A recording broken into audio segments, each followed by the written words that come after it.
Hi, welcome to the Doom City of Granitegard here on the Guardtower Presents. This is our weekly fantasy action adventure roleplay, and we stream Sunday evenings at 7 p.m. They set on the Guardtower's YouTube channel on Fridays.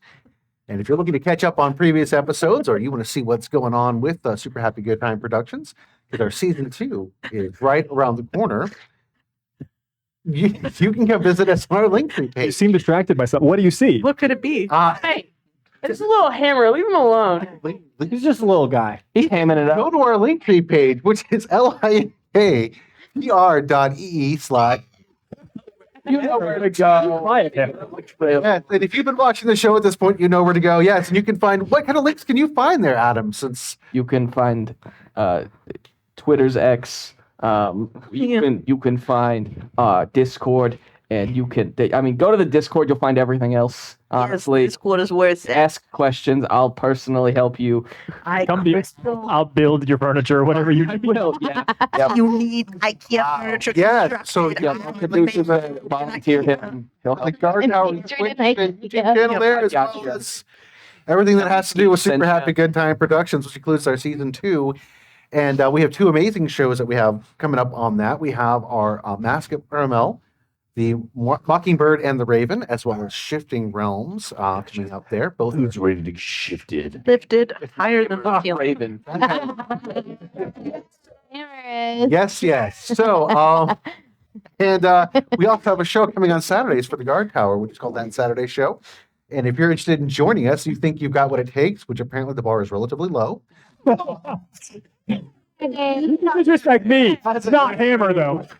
We were vetted. I'm right with it too. Like I said, it's relatively low. You say that to Hammer says. Is an A-class action. No, listen.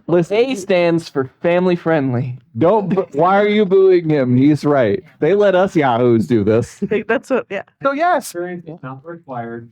as you can see with all this. Anyway, Yeah, driving 100%. on Saturdays, we're looking for DMs and players to join us to show us what they've got. If you've got a killer story that you want to take into the world, let them see. Come get a hold of us. Join us on our Discord. Talk to us. Let us know. We'd love to see you on that Saturday show. And tonight we have some very interesting things that are going to be going on. We certainly have some cool minis from our friend Chris Wolfgang over at Glittering Cave Studios, as well as a special set piece built by our friend Chris Fields. No, Built by Chris Fields, so we can't wait to show that off this evening. And music by Pocket Bard. Pocket Bard brings some magic to your own table, so go ahead and download that app today at the Apple App Store or Google Play. It has music and sound effects. I think it's staring right at me. That's what I was about to say. You think it's time. Anyway, yes. So if you are in the Columbus area and you like role playing, card games, strategy games, and all sorts of things like that, Yeah. why don't you stop by the Guard Tower to see what they've got? I see. Body, you know, Yeah, we'll on come the east side of town, you We'll can go swing around. by that location, which is right off of Main Street there, at 270. No. Or here on the west side of town, you can go north off of 270 on Hilliard Rome Road up to Nike Drive. There is a massive gaming pool for you to do all kinds of killer games with you and your friends, or hey, maybe make some new ones. Or enemies. And or make new enemies. Yes, that's a possibility. It's just good punishment. Wherever you want to be on that scale, maybe you just make some neutral acquaintances. So that's Also, a possibility. That's a really important higher. also. I want to throw this. So Yeah. Adam's got game as far as the enemy. why don't you check out the I'll Guard take- Tower? I If you can't make it to Columbus, you can always check out theguardtower.com for a list of events that they have going on. I just think a lot of Warhammer, some killer things coming up very soon for that, don't they? The first Hammer loves it. They have Gem, Warhammer 40K. Warhammer. The gym. Warhammer. Warhammer 40K tournament. It's really outrageous. So definitely check that out. Release the hammers of war. Yes. So yeah, visit theguardtower.com today. And I think somehow I stumbled through most of the announcements that I had. Is there anything else that we left out there? We all No, love I the don't want to Hammer. talk about that. And a special thank you to viewers like you. And a special thank you. Thank you. Thank Yeah. you. Yes. Thank you Without them, we so wouldn't much. be here. So I do certainly appreciate that. Yeah, well, we are going to roll our intro and then do a quick recap and then hop into tonight's adventure, which is right near the end of our tale from what I see happening here. So we'll start on with that. We'll check you out here in a few moments. Once the seat of economic and political power in the Northern Territories, the city of Granitegard fell in one catastrophic moment of terror and bloodshed. In the quiet hours of the night, the massive granite mesa that served as the city's namesake exploded violently, the debris reducing entire swaths of the city to ruin. Before the inhabitants could even comprehend what had happened, they were blindsided by an army of monstrosities surging from the sewers and into the city streets. The militia valiantly attempted to protect the fleeing citizens, but their efforts were futile against the overwhelming tide of bloodthirsty creatures. And in the midst of the chaos, the city gates slammed shut, turning Granitegard into a death trap for anyone that remained behind the high, fortified walls that had been meant to protect them. For over a decade, it has stood as silent as a tomb, and shrouded in a perpetual mist. No one has entered, and nothing human has ever come out. That is, until now. 12 years to the day since the fall of Granitegard, the Trader's Gate has opened. The news has spread like wildfire across the human crescent. And like a siren's call, fortune hunters from far and wide have been drawn by the possibility of untold riches lying just inside the city walls, daring the foolish and the brave to risk it all at a chance of wealth beyond their wildest dreams. It has also stirred the interest of old rivals, with no one from the original bloodline to claim the mantle of leadership of Granitegard. Plans are forming in the dark. Powerful forces seek to play their games of state, as the lives of everyone in the north hangs in the balance. And in the midst of this all, 6 strangers have been drawn to Granitegard by something other than riches or power. Their destiny is tied to the events surrounding the fall of the city. Each of them must confront the past in order to find a way forward. Each of them must search for answers in the doomed city of Granitegard.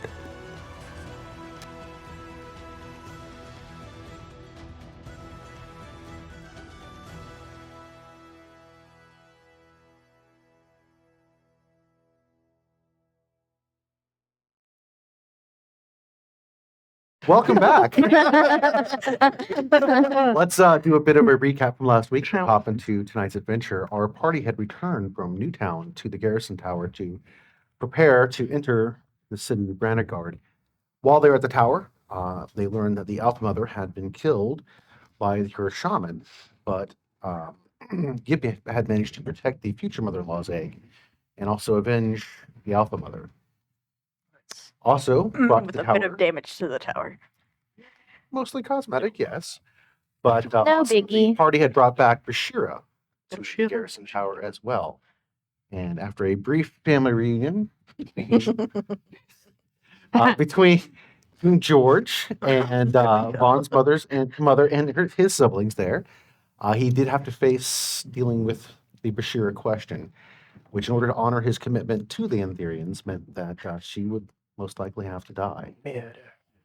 But in a surprise turn of fate, even though he had tried to mercifully put her down, she returned to life due to one of the items that was buried in her chest. And in this case, rather than threatening Vaughn, she did ask for a chance to redeem herself. This situation did bring Damon and Vaughn much closer, as the two of them had some shared bonding over trauma that had happened within their lives. Mary said goodbye to her mother as well, but looks forward towards the future at this point to facing her grandmother and putting an end to the miseries that she had Jamie, recovered, very that she had excited. inflicted. Yes, It's the best. Anna had a bit of a fashion show. She reunited with Ellie. Yeah. And got to show off her wares there. Yes, as a matter I'm of a fact, material yes. girl, okay? Each also had a wedding where he married Darlin. And Nobody else was invited. since this is a family-friendly show, we'll just leave it at that and let you fill in the blanks from there. Yes, it's possessed with intense optimism at her future. She came back. That's why it's friendly. Yes, this is, and Rather forcefully is because of the thing Skeech gave her.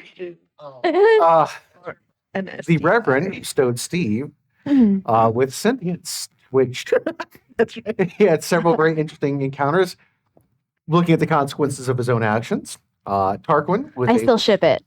I think it was a good thing. Tarquin attended a therapy session hosted by Echo, where he learned to Good man. deal with some of his emotional trauma. And our party had left the tower and gone through the sewer system to Granitegard. However, when they had reached one of the exits out of the sewers that had been created through the forces of the Forge Master, when they had invaded the sewer system, they could see that the city itself was on fire. And it is here where we pick up on our episode this evening. Again, where you all are sitting there in the sewer system, as you look up the cave-in where the rocks are, you can see on the snow the flames licking and glinting off of the reflection on the snow there. They cast orange and yellow shadows into where you are. What are you doing at this point in time? Are any of these buildings, none of them have people in them that we know of, right? Oh, I can't imagine if there are any people here. They're friendlies to us. Okay. Well, we can't follow the trail of damage and get to the Forge Master quicker, I suppose. It's easy to smell, easy to track. Is there anything else we need to do? I'm curious if there's much reason to go with the potion itself that we've employed before, or if we just... He knows we're coming. I would agree. Mm-hmm. Well. We did just murder a big creation of him. Let's go meet them then. Yes. Okay. I will just grab all the cans that I'm dragging behind me. All right, he still has that. Getting snow resistance. The train. Here you go. You can have that back. Okay, so you trade back your bag of holding there. Up out of the sewers you all come, and this area where you egress from actually is just down the street from where the House of Healing should be. But as you step up and out of the sewers, you step up into a hellscape. The city itself all around you is burning. It looks like there has been a terrible battle that has been waged within Granitegard. No way, another dumpster fire? You Crazy. don't see any dumpsters that are on fire, but plenty of buildings and such. Again, the House of Healing is directly in front of you there. If you look just past the House of Healing, you can see where the warehouses and such would be, which is where you expect the Forge Master's area to be. Turning back around and looking out across the city as well, you can see, additionally, there are large sections of the city that are burning. The air has a very acrid, heavy taste to it. And as the snow drifts down, it kind of mingles with the ash itself. And the ground, the snow is taking on a very gray texture. Ugh. Well, I don't know what we were expecting, but at least there's no air of mystery for what we're walking into. Best to rip this Band-Aid off. Boy. Here we go. No time like the present, I guess. It's all been coming to this. The warehouse where we're expecting the Forge Master is not on fire. That area does not appear, actually, no, there do appear to be some flames over in that area as well, but not anywhere near like you see the rest around you. You know, looking on the bright side, if we make it out of this and don't all die, this will make the renovations of the city a little bit easier. I'm just trying to look on the bright side. So there's no one around? Like, we don't need to, like, Strangely, save anyone does from not appear to fire? be anybody around. The sounds that you hear right now are most of the sounds of the fires that are raging through the buildings. There is some cracking-ish groaning sounds as some of the buildings collapse from the flames that have been gutting them from the inside. Sizzling and popping noises again as the snow is falling down and hitting the flames. I know the plan was to proceed to the Forge Master, but it seems as if they've possibly done some of the work for us here. Is it worth our time to pop in and see what remains in the House of Wellness? It's on the way. Yeah. It's kind of gestures a little bit down the road. Just a quick in and out. Or Just go see the physician. is it on fire? Yes, it's on fire. I think if we want to be as safe as possible, Yip Yip and I could go alone, though I trust all of you know how to deal with as much fire as we've dealt with. Just putting it out there. Yeah, I've got my new fire safety badge. And the Skeech will show a small pendant. Where I kept getting burned when I was trying to do my alchemical crafts. So I like the badge. thanks. And he'll like spin it, and you can see like it's got like a little flame picture, little snowflake, little drop of like a green water droplet. That's adorable. Well, with my ring, I can control water now. So if we need that, I can. Is that unlimited? Is it unlimited? Yes, it is it a is. A gallon cantrip. at a Yeah. time. Wow. You should move to the desert after all of this. Yeah, you can make pretty pennies down with water. Fire. Oh Not a- yeah, I do have him, but like, and I feel like I could use him for like a favor, but I feel like to get through the fire would just be like he might be like, oh, this is a. Oh no, I'm saying maybe you could just ask the fire. I don't know how it Oh works. yeah. Fire, will you please go out? I'm friends with some very important people in the fire. That's a kingdom. big ask. You're asking it to extinguish itself. Maybe just move. Oh, that's a good call. All right, all right. Oh, excuse me. Sorry, I'm not using my wish in the right way. But I am. The Yeah. street itself is clear if you wish to proceed towards the house. Okay. Good job. Finally, someone's recognizing my wish. Some respect. Very doing I am a little concerned because this is out of network for me, and I don't know about this copay, but. Copay. Does it say House of Wellness on the front door? As you approach, you draw closer. The E's missing. You can see that the House of Healing is really little more at this point than a ruined, broken heap of stone and burning flames. The actual side of the building is facing towards you is about the most intact, but as you have come up, you can see where the back half of the building is mostly just fallen completely apart and been torn down. There are bodies of the perfected laying everywhere around the property itself, and they have been very effectively and efficiently dismantled as if someone was taking a clock apart. But Damon freezes in his tracks when he looks down and sees that there's also several stacks of the remnants that have been dismantled just as the perfected had. Of the what? Of your remnant, the ones that you sent to spy on the within the city, you see stacks of them that have also been quartered up here.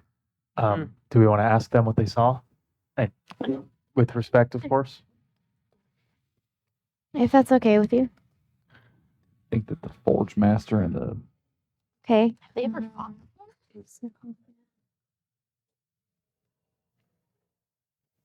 Skeech, can I have an apple? So I would like to speak with Dad and see if we can find out more. You're going to go ask one of the remnant. All right, Mary, make sure you track your spell on that and begin the invocations there and the prayer, and the body begins to radiate that same light that you've seen before.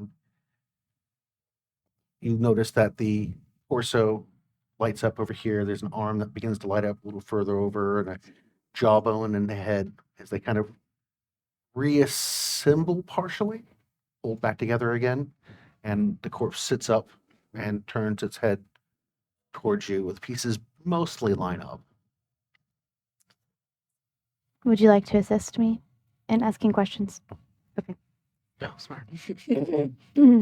How many do we get? Count. You get Can't 5. read. 5. Okay. I can count. I can't read. Can you tell us what happened to you?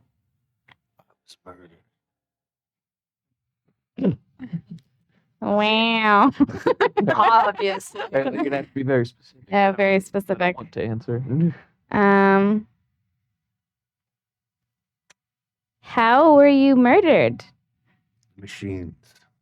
The machine. In as much detail that you can give, I need a play-by-play of what went down here. All of the detail. We were dispatched to spy on the Yes, physician. correct. We took up several posts all about the property. The Forge Master arrived with his army of automatons, not seeking out the physician, but apparently seeking us out. I guess some of our people weren't as wary as they should be. Fortunately, the encounter turned hostile between their forces, and the physician's people were taken apart just as much as we were.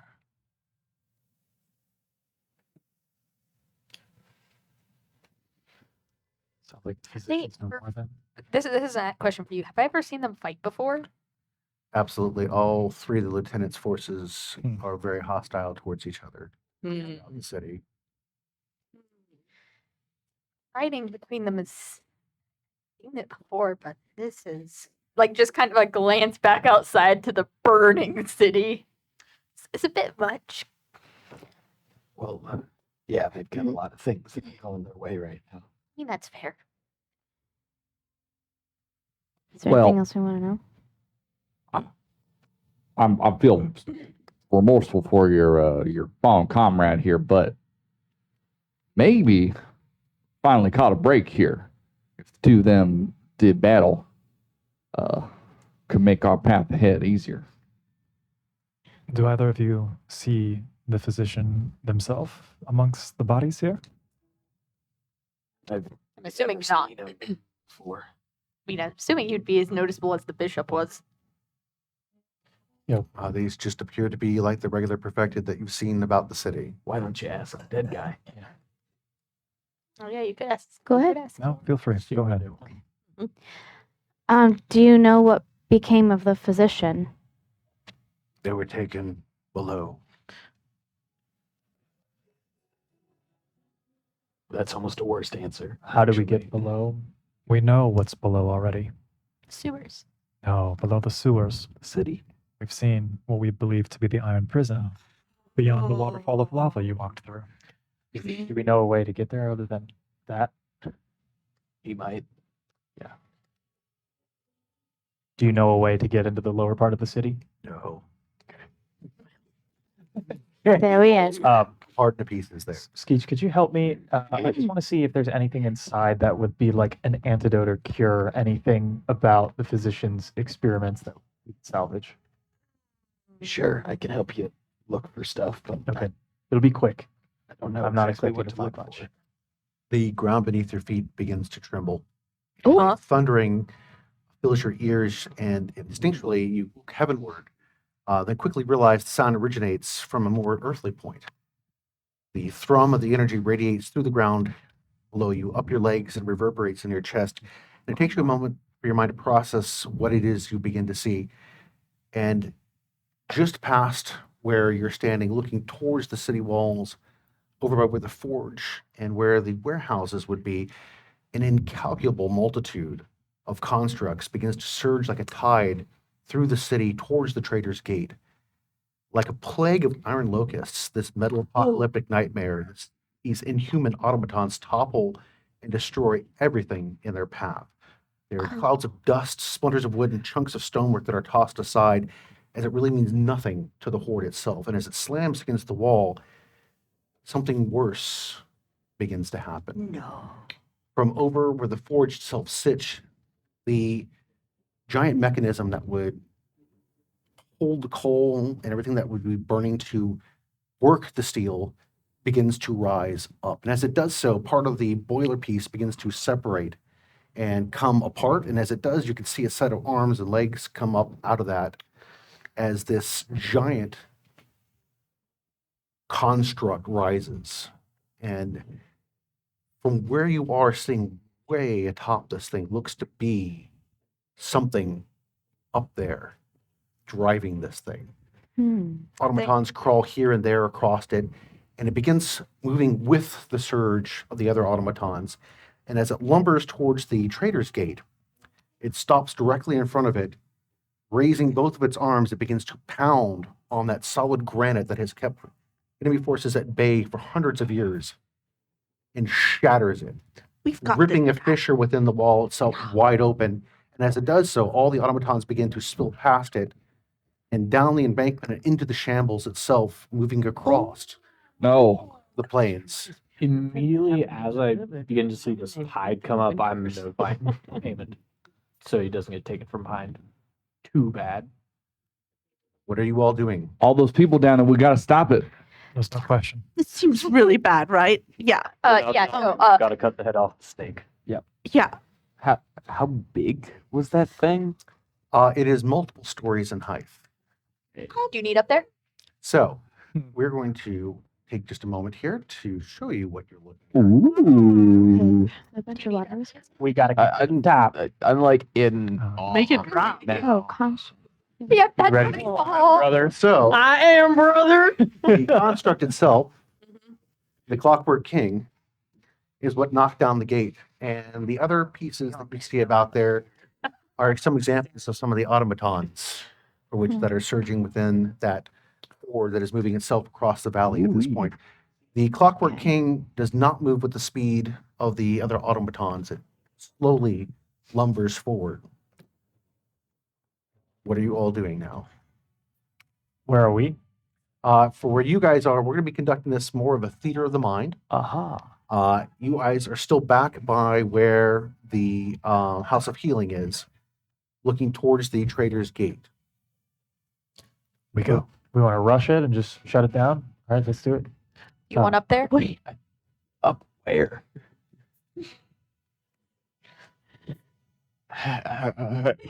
You think you have a phone for that? You know how to... Yeah, where's your all of them. building bomb?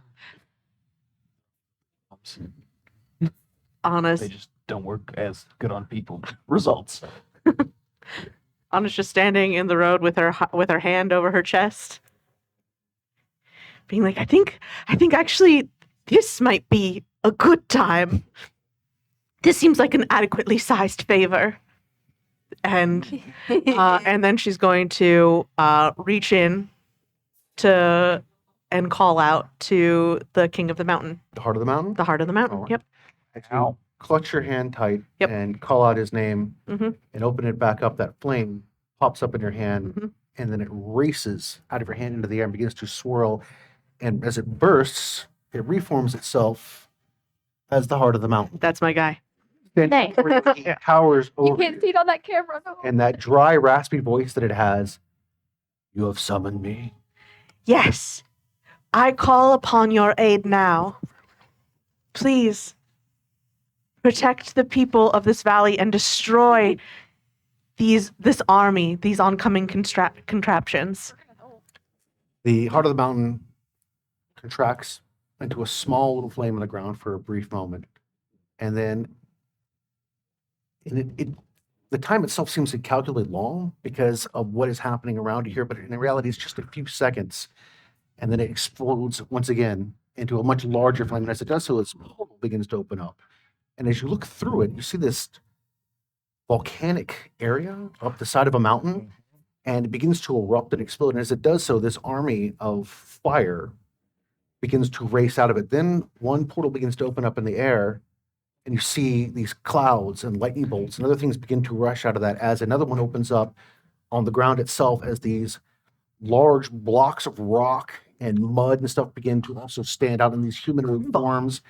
And from the bay behind you, there's a water spout, and as it's spinning and chucking, these liquid forms begin to hit the ground. You just called And this army begins to surge itself through the city, racing towards the gate itself and past the Clockwork King and out into the valley, moving towards the automaton army. And the Clockwork King proceeds on its walk. It's now moving down the ramp itself. I'm under sorry. siege. Oh no, should we stop that? Do any of you have any of those featherfall tokens that we got? Nine. We got to the city. I think we used. Damon, The what? Oh. I need it. Toss it over. I'll be back. And it is the top of that Clockwork King less than 500 feet in Yes. the air? I'll see you later. Hopefully. And I just kind of like click my heels and boop. And I dimension door up to the top of the Clockwork King. And out of my pocket, I pull the bottled troll that we found in like Shadow 9. All right, buddy. This is going to initiate combat. All right, buddy. I know we ain't friends, but do your thing. And then I take it and I I throw it if there's any kind of a crevice or anything, and I smash it onto the top, and then I jump off top of the Clockwork King.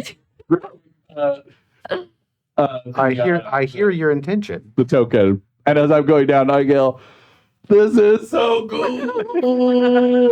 I hear your intention, but this initiates combat at this point. Yeah, cool. So let's roll the dice. The combat will be conducted by skill checks. You can also employ magic and attacks as you do it, mostly through skill checks. Cool. Oh, well, all that cool stuff I did. Oh no! When your turn comes, we Yeah. can initiate that. Slowly fall through the air. When my turn comes, which will be a long time. Let us go ahead and start from a 21 to a 25. I'll just settle it. Okay, we're gonna go through a 16 through 20. 16. 16. 18. 17. 17. So we have. What's your a dex? Yip, Higher than yours. Wait, Cool. am I wrong about that? yeah. 18. No, I'm not. Dirty 20, yeah. Oh, dirty 20 for you? Yeah. Oh, never mind. So we got Vaughn way at the top up there. Followed by And then we have two 16s. at me, 18. Didn't You're at you have 18? 17 now? Yeah. Yeah, I've got I've got 17. you, then Skeech, and then we had two 16s. Yep. Which, He goes before me. okay. So we have Echo, Sky, and then we have Mary. And anybody that's going to be 11 through 15? I got a 15. Oh, 15. I think it's going to be Damon. And then 6 through 10? 9. 9. Reverend. But the plan is an act. Parkwind. Better. Operation Dumbo Drop. What? So it's a 2 on the die. So I got an unnatural 1. I love it. Natural. Yeah, an unnatural. And Anna, That's fine. just Yeah. making sure that you guys are picking up slack at the rear. Okay. So, Reverend, we'll deal with you here in just a moment, but Vaughn will be our first one in the sequence here. Yeah. So, Vaughn, what are you doing? What's the rough distance from us to this thing? From where you guys Yeah. are right now, it's about 1,000 feet at this point, but it's not moving terribly fast. Cool. It's moving at about a speed of 30. I'm going to start booking it then. I guess I'll use acrobatics, try to get there as quickly as possible. Excellent. That'd be a 21. 21. All right. You dashing? Yes, please. All right. That begins your dash as your movement on that. Okay. Anybody? You got anything else that you got? That's just straight up front. No, yeah, move as Okay. fast as possible. All right. So that is going to move us down to the automaton. So as the Reverend falls and lands on the Clockwork King there and begin to fish around in your pocket for your vial, what you notice is the Forge Master. You can actually see him right there. He's right on top of that. Hey. Is he bald? And as you look at the Forge Master, there is not a single bit of skin that is visible on him. His entire exterior appears to be metallic. The face has been completely replaced by, it may be a mask, it's hard to tell, but when you look at the eyes, it's that same strange eye pattern that you saw with the Colossus itself. And when he turns his head, it is not a fluid motion like you and I make. It is very much a machine style, quick turn and snap and lock onto. Man. And he snaps his fingers, and next to him, this automaton rises up, and as it does so, Oh, the crap. legs are blades, and the first set of arms flicks out, Here we and go. it's a set of blades, and then the second set of arms flicks out, and it's a set of blades, and it is facing, looking directly at you. It comes in with a pinch move on you. That is going to be an acrobatics. Oh, cool. So, what is your roll? Acrobatics, not a dex. You can but choose a skill save any other way. So maybe there's something else that you acrobatics could is do. fine. Oh, all right. That will be an That's better. 18. 18. Driven by the adrenaline of fear that your light flashes before you, this thing slashes and it just misses your suit. And as the blades slice past each other, and as they do so, there's sparks that fly off the blades and it opens back up again. Moving down the line, we are going to go to Yip Yip. What are you doing at this moment? Hi. I'm going to use a combination of flying and dimension door to get as close to the big thing as possible. Huh? Take me with you. And I'll take Skeet with me. All right. So between your flying is 40 feet, I believe. Flying's 40 feet, dimension door's 500. And in a blink of an eye, you're about halfway there to this, a little over halfway there to this thing. And in the air. And in the air, yes. You can see, you have a good view of Reverend right now who is engaging with a construct. Ooh, that's not good. And he looks quite terrified at this moment. And any other My actions, girl was too reactions, close to the bonus sun. actions? What's that? Sure did. Oh, yeah, closer than that. All right. That is going to actually No bring us to spells the actually Forge reach Master. that far. The Forge Master reaches over and touches something, looks to be almost like an instrument panel. And from the back of the Clockwork King, Oh no. you can see a section of it opens up, and this catapult rises up out of the back of this thing. And then a second one rises up, and they both hurl these flaming rocks at the garrison tower, No! striking the building and striking the courtyard of the garrison tower. My ex-girlfriend's in there. My wife's in there. We got family in there. Any other actions, bonus actions? Me? Sorry. Nope. Sorry. Forge Master. That's My not my bad. turn. You're just shocked. Okay. I just have to watch all this for like this whole round. Next. So Skeech, you are flying in the air. With, Yeah, I imagine I'm like holding onto Yip Yip's legs like a lighter. I was assuming Yip Yip was holding you under You the can arm. see the catapults on the back of the Clockwork King that fire off, and you can see the rocks hurling through the air and landing on the garrison tower. Still probably got like 5. I'm gonna, since I'm not in charge of my own movement at this time, which is a great place to be, highly recommend it. I'm going to just like sit and just have a moment of like horror at everything that we've built is being just attacked by this thing.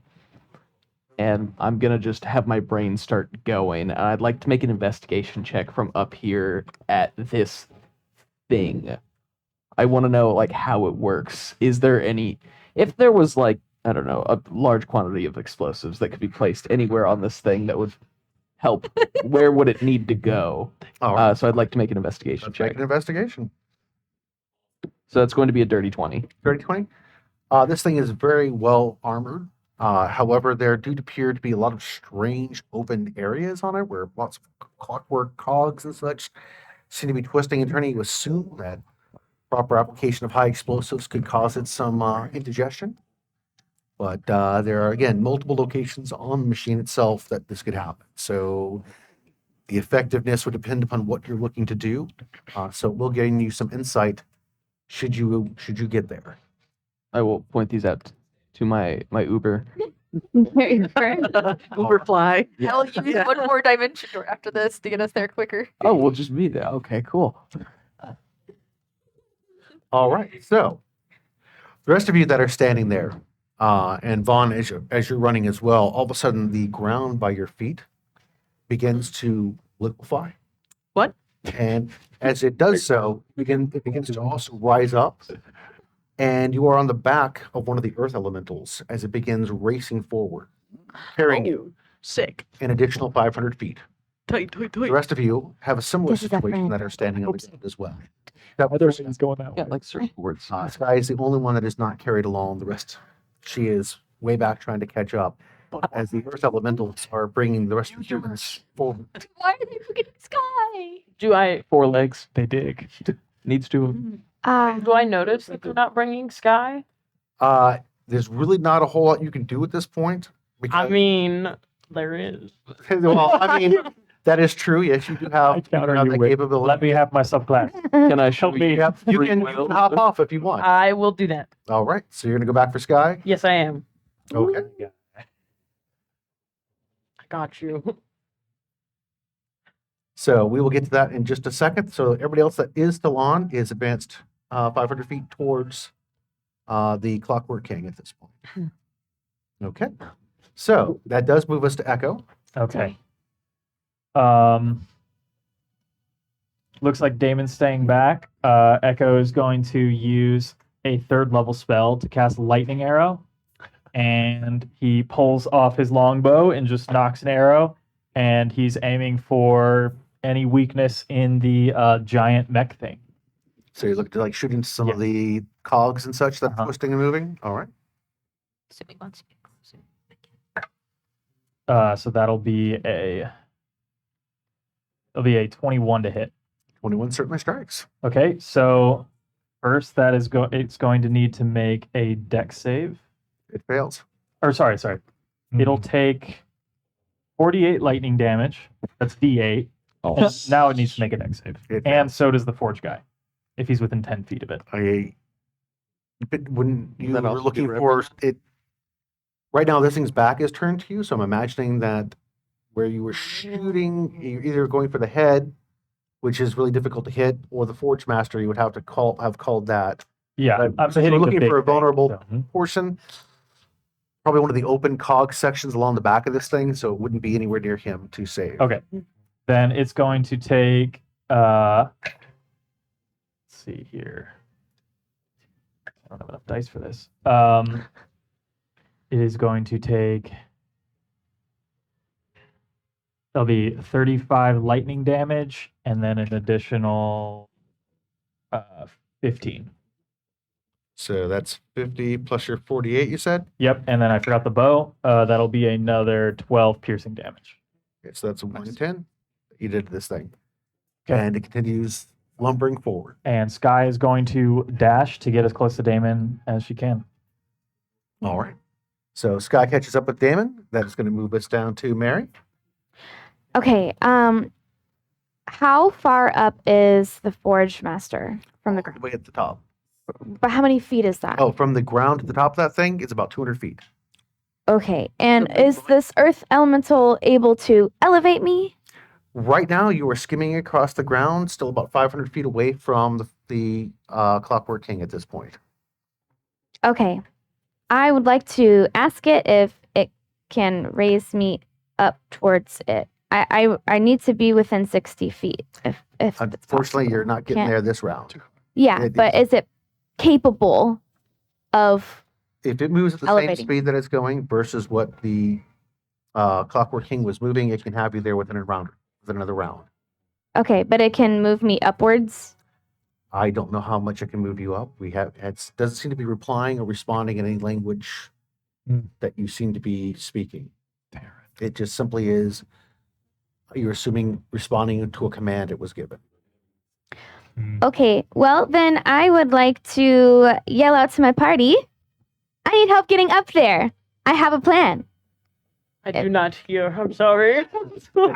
Damon's Just 500 feet back that way with Sky. Yelling out like to up in the whoever's sky capable. above y'all. That means your party. But don't worry, when I get there, I can help. Be able- Okay. When I get there. Hold on, we're cooking at a speed of like 500 and super fast. And I'm like, the wind's rushing by. It's like, what? What did you say? I think I just ate a bug. More than likely, that was probably some ash that was coming. Yeah. All right, so we move over to Damon at this point.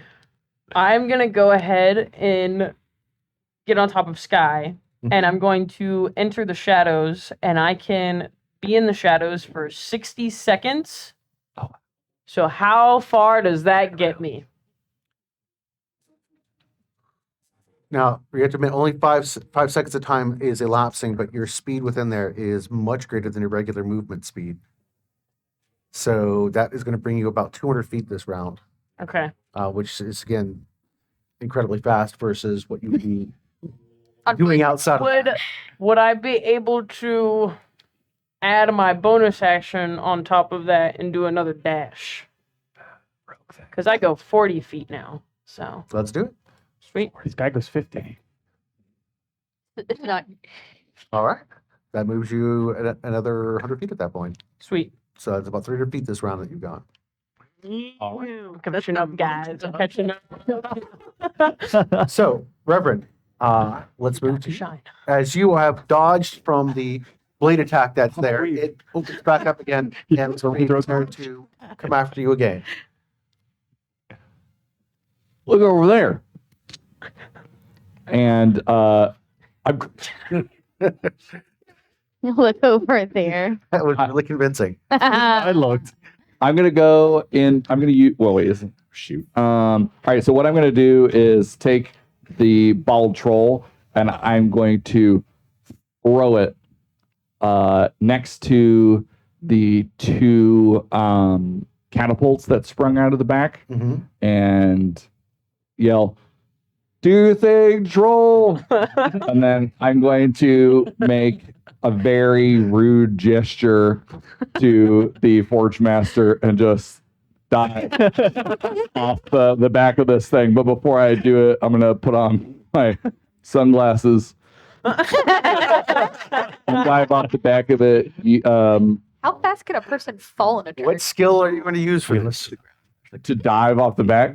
Yeah, to accomplish the entire Religion. action set. Well, throw bottle troll, Well, I understand that. and but then like, Choosing a skill. go ahead. yeah. I need something you're going to be rolling to execute. Remember how we kind of. I am going to.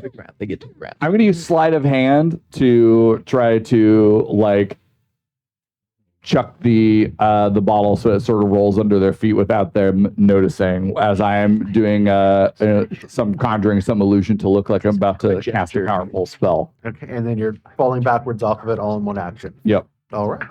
Using your movement. Using my movement. Yeah. The sleight of hand is a 26. What do you say? Kind of like one of those action sequencing where you see the guy throwing himself backwards and hucking the grenade or something like that. Pretty much that's what Reverend's doing as he's falling backwards on it. The vial sails. And Crashes they're back. just flying. Wow. It's like a John Woo flick. Okay, so as the vial crashes between the two catapults, it splashes up along the sides of it, and it takes a second or two, and nothing seems to be happening at this moment as you disappear off of this thing. And falling down, the feather token is activating at this Okay. point. And then yes, I like crush it, and then I just like Mary Poppins your way down. hope I don't die. All right. So this big thing is walking and moving at the same time that you're drifting down. Okay. So that is going to move us over to Tarquin. Tarquin, you're catching a ride as well over there. Yeah. At this point, you guys, from where you are now, you can't really see the Reverend or anything else pretty much happening, but you do see Echo's arrow fly through the air and strike the Clockwork King. Yeah. Almost, because we're like still 500 feet away. Almost nothing I have can reach. So I'll just bless everyone and hang on. I'll bless. Bless y'all. Let's do Let's go. Skeech, Mary, and maybe Echo, because Echo can climb. How far is your reach for your thing, Midget? Not super far. Because Skeech is in the air above you guys. I'm hoping that if we're keeping pace, we'll be under What- you at least. What does that add, please? It's just a D4. A to, D4, your saving throws and attack rolls. Okay. Hopefully, it's just generally helpful. All right. And Anna, what are you doing? All right. So seeing that there's been like a slight miscommunication, like this is our first time working together, like King of the Heart of the Mountain and stuff. I'm gonna put my hand on my heart and see if I can still connect to them. Yes, you could feel him. Great. And be like, I'm so impressed. This is like so amazing. And I love going so fast. But I think maybe if we could concentrate on cutting the head off the snake, so to speak, you understand. Just get the big one. Kill the big one. But please be careful of my friends. And use my action to communicate and parlay. Yeah. Convey. Yeah. Yeah. Uh-huh. Yeah. We are a little tied up with all the forces at this moment. So fair, so fair. I understand and really appreciate your work. I'm loving it. The portal's amazing. And then I'll just cast Armor of the One God for my bonus action. Haste increases. All right. Moving back up to the top of the round, Vaughn, your elemental advances you again another 500 feet. Yeah, forward. I don't have to worry about dashing or running. I'm just gonna like buckle down or It hold on puts you tight. right at the foot that is currently moving on the automaton. Beautiful. Now, since you have exited the walls of Granitegard Okay. and are going down the embankment that would lead out into the shambles, you can see what's happening here. The automaton army had spread out and just cut a massive swath through the shambles itself, and it is racing across the valley. It actually bypassed the garrison tower, and they are heading up towards these switchbacks. But the elemental army has caught up with them at this point. And there is a massive battle that is going on, but it is not lopsided in the favor of either one. However, they are scoring victories back and forth, and you can see the automatons are also capturing through their crystals, absorbing the elementals. Much happened to I the heart of the made a mountain. slight error. But Also, plenty of the automatons are getting destroyed as well. So it is quite a bit of a trade-off back and forth that's going on right now. Where the Clockwork King has come down and hit on the base. His track is taking him this way while the automaton army is heading towards the switchback. He is walking towards the garrison tower as he's moving.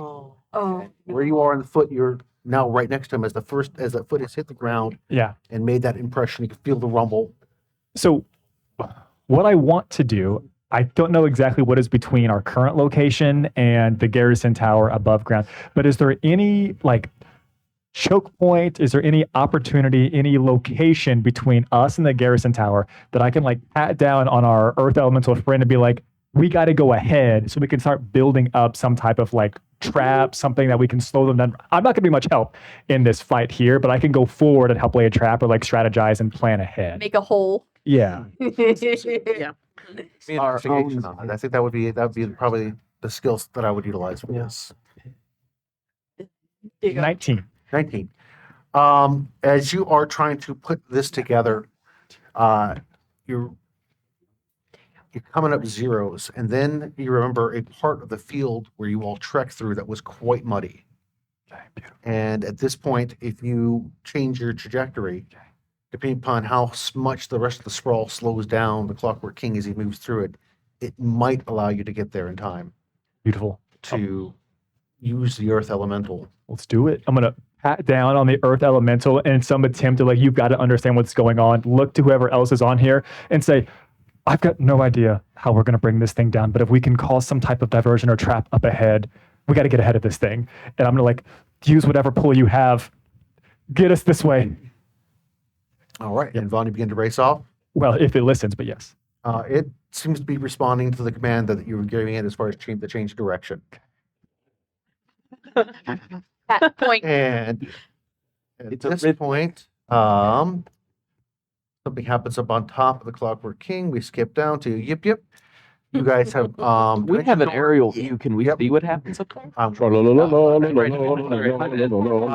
Utilizing the same tactic that you did before Yip Yip with the flight plus the dimension door, that places you right above the Clockwork King at this point. Now, at first you moved the flight speed forward, but when you dimension door, it really changes your perspective on this thing. And you can see the construct that was the blade one, the one that was attacking the Reverend, has moved into a protectionary position for the Forge Master up on top there. You can also notice several other automatons on the Clockwork King that look to be very much guardians, so to speak. And there is a giant splash of this greenish, nasty liquid moving about between the two catapults at this point, churning and bubbling. And that's where you are. Yeah, I read the directions wrong. I don't know if I can't do anything else because I've already used my spell and my movement. So So, each is up to you. okay. That moves us down again to the Forge Master. And the Forge Master does something else. And again, two more of the catapult rocks, those flaming things fire off again towards the garrison tower, striking the exterior walls at one point and knocking open the front gate and knocking one of these support towers down on the main wall itself. That brings us over to Skeech. Skeech, what are you doing? I'm going to like look down at Chaos. the chaos. I'm gonna say, can you buy me time? Cool. And then I'm gonna let go. And I'm aiming not for like where the Clockwork King is, but like behind on the back of this thing, so I can start getting into those like nooks and crannies. Kind of where that shield is, that big crest shield in Yeah. the back of it? All right. I want to be behind that.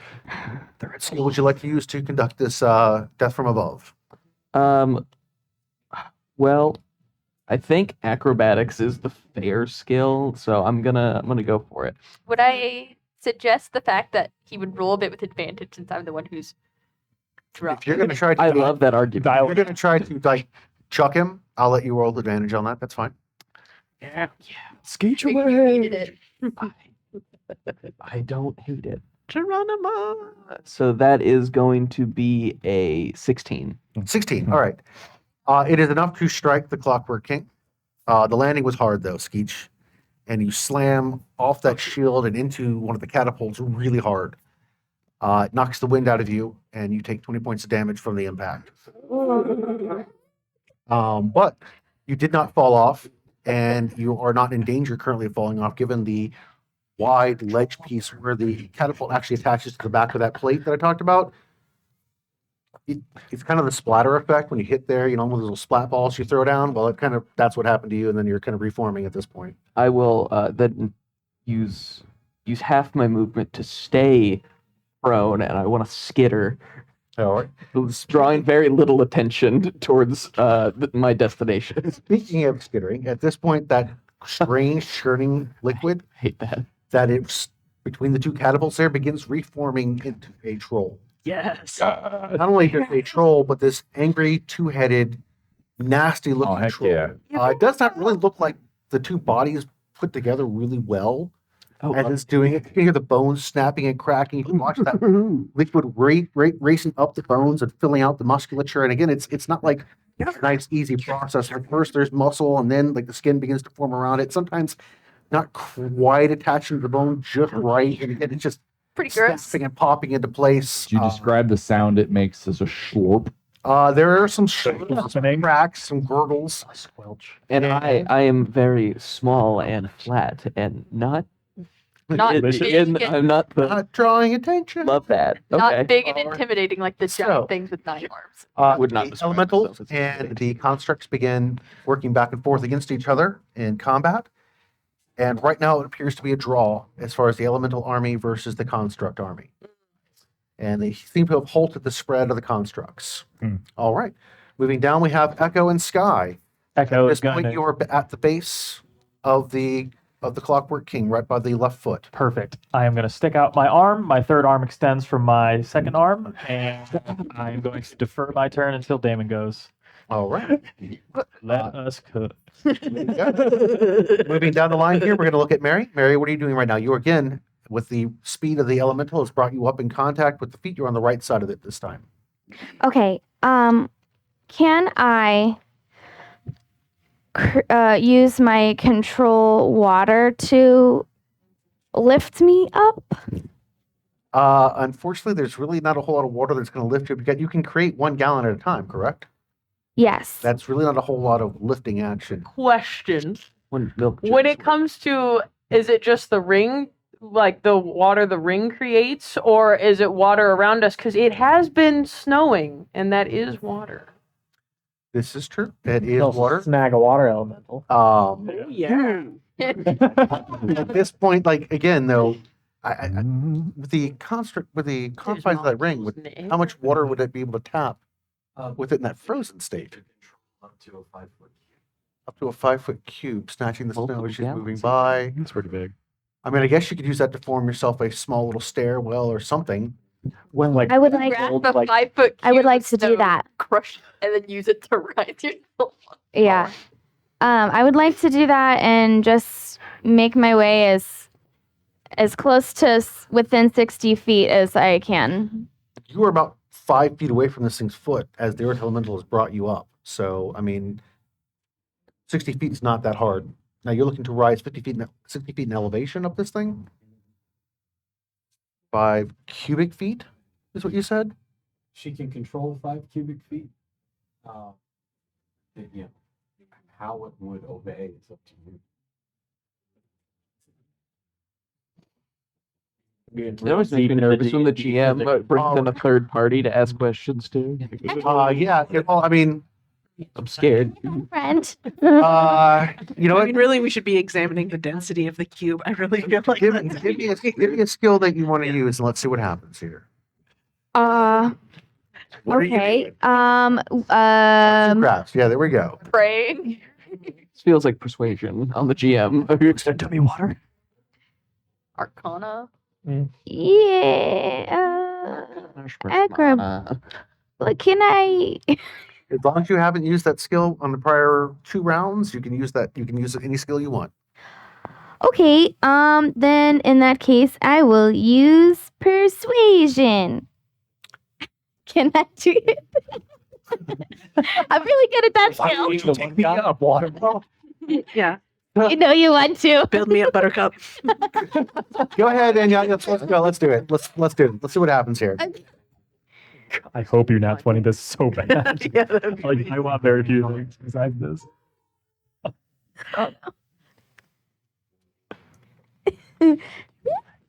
15. All right. The persuasion is more of Mary praying to the one God that this works. And as you summon the ice up, as you're moving the snow and ice, as you're moving across there, it does pull you up Oh, and hurl you through amazing. the air towards the construct itself. And as you fly up, you happen to hit along one of the seams and barely are clinging at this point to the construct as it's moving. For dear life. You will need a very good roll next round on a skill check to prevent yourself from falling off Cool of beans. the Clockwork King. Love It's it. enough to just get you there. Okay. All right. So, Mary, that's where you are. Damon, How far away am I? 300 feet is what you moved last time. At this point, you're still about a 700-foot differential. That's fine. Did Gonna Guy hop move it all? Well, that was Scott. That was Sky and Damon working together to move Ooh. 300 feet in a round. So I want to go ahead and once again use my bonus action to You're dash. still in the shadow, so that's again 5 seconds past. I, So you still have 55 left. wait, I haven't entered the shadow yet because I got kicked out. Hmm? So I can only be in there for. Oh wait, never mind. Okay, never mind. I'm confused. I just keep going. I want to get there. Onward. Onward and forward. Speedy. Wait, isn't a turn 6 seconds? Right. Turn at 6 seconds or 5 seconds. I thought. There's 10 turns in a minute. There's turns in a 6 minute. seconds Yeah. Okay. Sorry. So since you asked. So yeah, whatever. 6 seconds. Close enough. I have 10 rounds. So 10 rounds. Yeah. So Hey, I get. I mean, Damon, at the you end of utilize that again, You needed a calculator. It Yeah. wasn't math. Like it doesn't. and if it's the you- same thing. with Yeah, so yourself. my 600. I'm 600 feet For closer. your Like, differential at the end of this round. Okay. That's not worth it. Like, yeah, embarrassing. Any other actions, reactions, bonus actions? Anything you got going on there? I can't do. It. Okay. Can I go now? Oh, yeah, you have. my lord. I apologize, Echo. Yes. No, it's okay. He deferred. I'm going to yeah, take you deferred. That's Yeah, right. can I take the elemental back to Damon and pick him up? And Sky? Beep beep. beep beep. Okay. Cruising Where are down. you right I'm now? going to do that. Thank you. Okay, great. Good. I'm going to need your help. I will hand you the. Okay. Would still- So, Yeah. and I'll try and command it to dash so that it moves its 500, picks him up, and then moves back to its original location. So I'm basically just doing a pickup. Since you did a delay on your round, Damon would have actually passed you. Okay. So at this point, you can surge forward with it, grab Damon, and both of you can get to it Okay. this round. Brilliant. That works. Oh, part of the plan. With my Another free way of putting action, together I'm here. going to use the rope, the endless rope. And I'm going to say deploy, and I'm going to try and attach it to one of the legs. Okay. Yes. And I believe I'm all out of things. So do I have to roll anything? Yes. Go ahead and give me a skill check on that. Okay. I will do for this one. I will do nature because I'm trying to basically ride this There's no elemental elemental. like we're outside. I agree. I'm gonna spend a silver. That's a D8. Mm-hmm. Okay. No. Copper, it's a it's copper is 4. It's a D6 with silver. D6. Okay, I'll re-roll it. All right. That is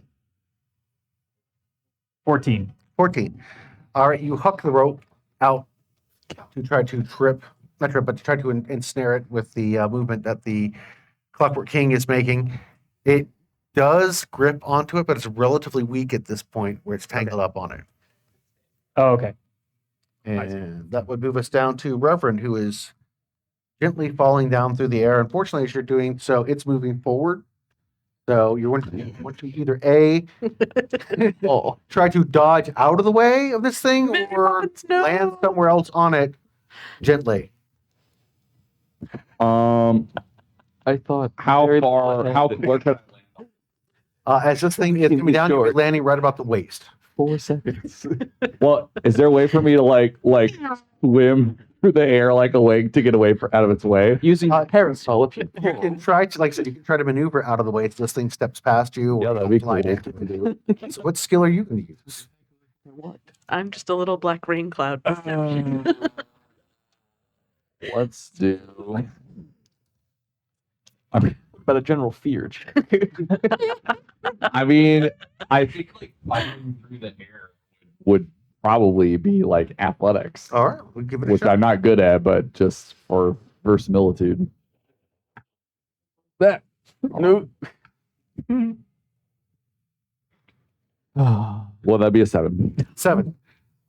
Yeah. So as the Clockwork King moves forward, it kind of slams into you. It doesn't do any damage, but you kind of like lie down it as you land at the waist and are standing on the waist of the Clockwork King at this point. Okay. So I look down to the ground in front of it, and I have an idea. With my action, I take a potion. I'm going to appear to take another potion bottle out of my pocket, and I yell out to all of everyone, but I'm actually really yelling at the guy up at the top. Friends, now it's time for me to use my ultimate potion. And then I look, if there's anyone within, that they can see me, they see me going, oh no, he's gonna do it. Major image down on the ground. So it's a 20-foot cube. But what opens up is a maelstrom of earth, and a chasm opens up in the air, and then I scream, I control the very earth. You are nothing against my power. Truthful?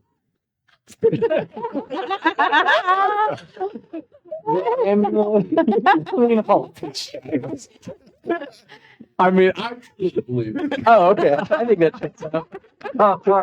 I don't think the amulet works really quite like that. I'm not using the Pathological mind. It's optional. not using the amulet. Okay, so that's what the enemies will see in front of us. Okie doke. And the earth opens up, and this scary, frightening chasm is now 20 feet by 20 foot cube, 20-foot cube in front of this thing, which its foot is about 20 feet. So it's just Well, don't step in the pothole, bruh. all right. Twist an ankle in there. So that moves down the line to Tarquin.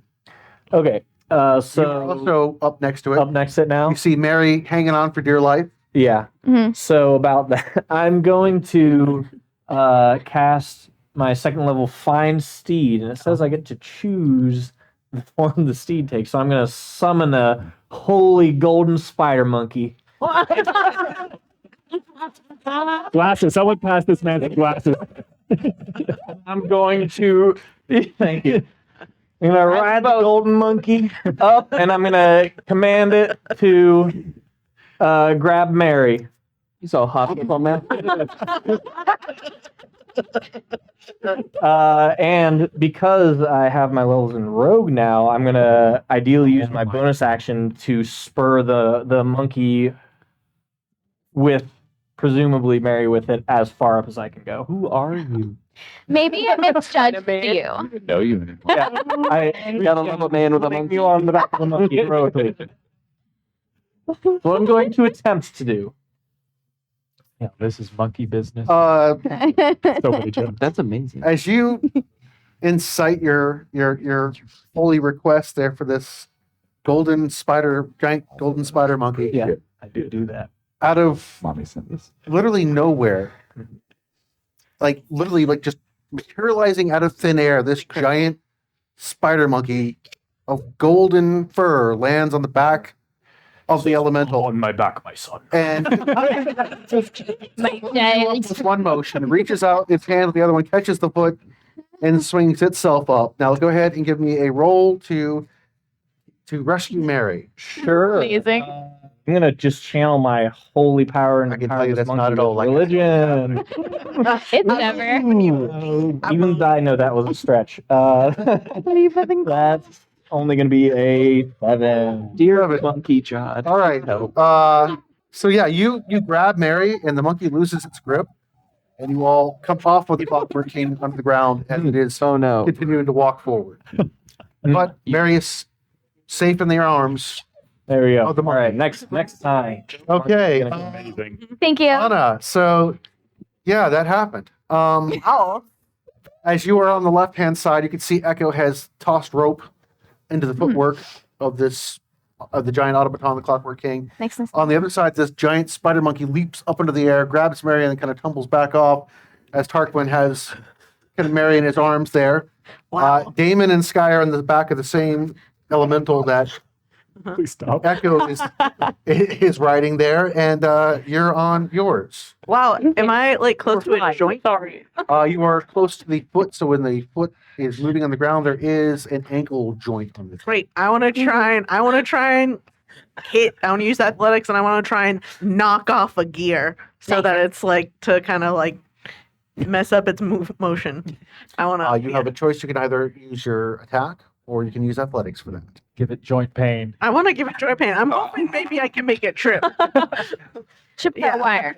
Yeah, I think I would like to use athletics for that Athletics. because I have expertise thanks to my. Would you like to push glasses? I up would your love face? actually. Actually, it's key for the delivery of this. Thank you. I'm blind. I'm sorry. No, it's great. Yeah, expertise. I can't read that. Oh no. That's gonna be It will backfire. with a little cocked, but that's fine. It's gonna be an 18. 18. All right. You strike the Clockwork King. Are you putting any smites or anything into that? 2 smites into that. All right. Yeah. I'm glad you asked. Your total. Yeah. Oh, great. Okay. So you want the damage too? I Everything all apologize. together. Okay, and I do an extra because of that. Okay. Double sixes. Thank you. That's gonna be 12. That's gonna be 24 points of damage plus a bunch of plus 5. So that's 29 points of damage. 29 points of damage. Yep. All right. You smash into the armor. It doesn't really seem to do what you were looking for, but you have certainly left Anna was here That was me. in the armor there by the ankle. Oh. That is going to bring us back up to the top of the round. Bond, you and your elemental are racing forward. Okay, so I'll have it continue moving forward to like the predetermined location. I'm gonna take this 6 seconds to like harebrained scheme Charlie Day, like plan the appropriate things to do as I like measure out the angle of where it's probably gonna be running and Sherlock Holmes towards. right now. Yeah, in my moment. And then I want to use nature as I'm going to, in the mud of this elemental, I'm going to draw the plan into it. So it's like feeling it and absorbing the plan onto its back. And what I want is I want it to drop me off, and then I want it to essentially go underground and create what is going to be a massive like sinkhole trench. Oh. And then I'm going to cause a diversion and make sure it comes this direction and hopefully falls into this hidden trench, the sinkhole that's going to be created. All right. Nature for this plotting scheme into it. 25. 25. All right. Your scheme begins to take form there. Cool. We're going to move down to the construct itself, the Clockwork King. So yeah, the Clockwork King. It continues moving forward. It is just smashing through the buildings here in the shambles. And again, 2 more of the catapult rounds fly off towards the garrison, smashing into the wall. And this one, the second one smashes into the actual building piece itself, not the tower, but the area that would have like the kitchen and your armory and things along those lines. What's that troll doing up there? So we'll find out here in a few moments. So it's over to Yip Yip. Yip Yip, you're currently in there. You can look down, you can see Skeech, you can see a Oh, I rolled the wrong spider dice. monkey appear, golden spider monkey appear out of absolutely nowhere. With a Tarquin mounted on its back. They snatch up Mary, kind of tumble off. Yeah, with that. You can see that Echo, Sky, and Damon are doing something down there by one of the feet. Anna is using her hammer against it.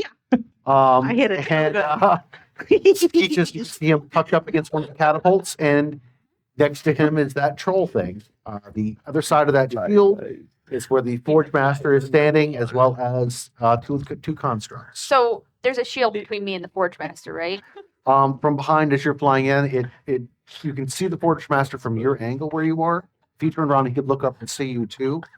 but there is a partial shield there. Is it like glass Oh, or? no, it's big. It's metal. It seems to be made out of the same iron that you guys have seen most of these constructs made out of in the past. The iron that's been harvested from the iron prison. So I have a question for you. Yes. Hey, Immolation. Can I cast it because I can see him? you're going to try to set the Forge Master on fire? Oh no, it's gonna be lightning damage. Okay. Thunder damage. Metal plates. Nice. You can see him. Yeah. Yeah, you can attempt the cast. Everyone who's touching him. I didn't know if it would work or not because I knew there was like a shield and I wanted to ask that first. So I was like,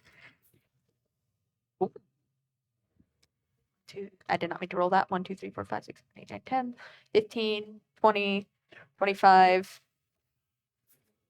29, 37 37 points of electrical damage to him. thunder damage. Thunder damage. Okay. Oh. He can make a dex save, but he's going to be rolling it at disadvantage. He tanks it. Heck yeah. It seems to strike him and ground out within the Clockwork King itself. There does appear to be some scorching on the metal of his armor, his skin. It's hard to tell what it is. And the Clockwork King continues to lumber forward.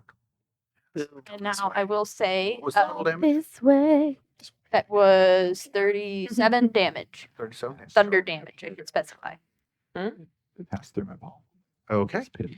And that means that if I can remember where the spell card is. And now, at the end of each of its turns, it repeats the saving throw. All right. So please remind me as we come back around. And that is going to move us over to the Forge Master.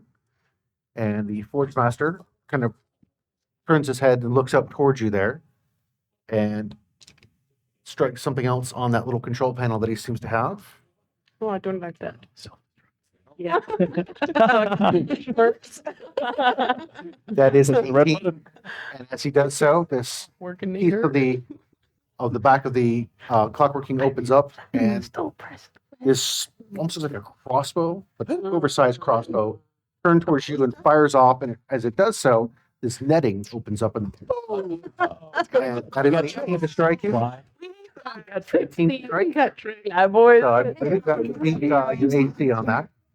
So if you wish, you can try to do a dexterity saving throw on that. I wish I could just Can I firebolt it and burn it. throw my shield to try and block I'm that? way too high up. Yeah, from where Oh, you are okay. right now, I mean, it's See the that? top of this thing from where you Thank you. where you are back at several hundred feet. Yeah, I'm like 200-ish feet up. Just That's a good me. thing. Can To be a flying Hey, creature that is Friday. afraid. Can I go for a really quick monkey? 17? 17. All right. The net just misses you Nice. as you flip Yeah. out of the way there and sails through the air. All right, that is going to bring us down to Skeets. Would that break my concentration? I would say, yeah, let's go ahead and do a concentration check on that. That would probably be a moment for that. That would be what's the modifier for concentration again? It's Concentration. damage taken, usually Use your con. minimum 10 Con mod. Yeah, use it Saves. on. plus con mod. Or it's a save, con save. Mhm. Yeah, I'm good. That is a 13. Okay, what? 13. 13? Which con save is what, 10 or half damage, whatever's higher. And since you took no damage, it's a 10, so you're good. Whew. All right. And So that is 46. More thunder damage. That is a 13. 13? 13 more thunder damage. Have I gotten to any of those points that I had identified earlier? At this particular point, you have slid down and are looking at the gears that are moving on the back of the scene. They are massive gears. Each one of them is like 2 to 3 times the size of a regular wagon wheel. And as the cogs are moving about on this thing. Thinking Now, about as you're how- looking at it, when the cogs come out, they actually come out from the plates of armor and then back into it, so that there really isn't a way for you to squeeze or get anything directly into it. But maybe if you place something on one of the cogs, it could go inside. So I had rolled some damage dice earlier as I want to slip in one of my bombs to create an opening. The first one's going to be 40 points fire damage.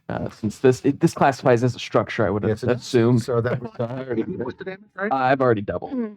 Oh, that is doubled. So yeah, that's 40, doubled. So 40 on that 40 points of damage. Or? for my action, and then can I get in? No, it does damage as if what it has done is buckled part of the plate, and you can now see kind of inside of this machine, and it is somebody as small as you would need a little bit larger opening from what you've got right now to get in there. With my bonus action, I dropped the second bomb, which I've also pre-rolled. 30 more damage. 30 more points of damage. All right. That is enough to make the plate where you are right now loose enough that if you need to, you can squeeze in there. I'm going to eyeball it. I'm going to take half my movement if you'll allow, and I'm going to pull out my endless butter. What? And I'm just going to dump that. Shimmy. If you are somehow coming to this having not seen any episodes of the show before and you are wondering what the phrase endless butter means, you're just going to have to watch the rest of the episodes. Yep. Wow. Like that, yes. And then I leave the container of endless butter at the top. Oh no, somebody else might need it. Yeah, somebody else. Okay. Come back to that later. Steve, we'll get back to you here in just a moment. We should get. Okay, so the elementals versus the constructs. Come on. All right, so the Get it. constructs Get it. score a distinctive win, and No, that's it the is opposite definitely of turned south for the elementals, and the constructs, a large group of them have now broken free and are moving up the switchbacks, heading up towards that road that would lead to Newtown. It's like And that is going to move us down the line to Echo and Sky. Okay, so noticing that the knot is not great on the leg, I am going to try and reinforce that using survival as my roll, which will be a 20. Natural or No. Okay. You work on shoring that up, and basically what ends up happening is you kind of lob some more of the rope out and let it naturally get pulled in by the movement of the foot as this thing is walking and it's pulling in some of the rope there.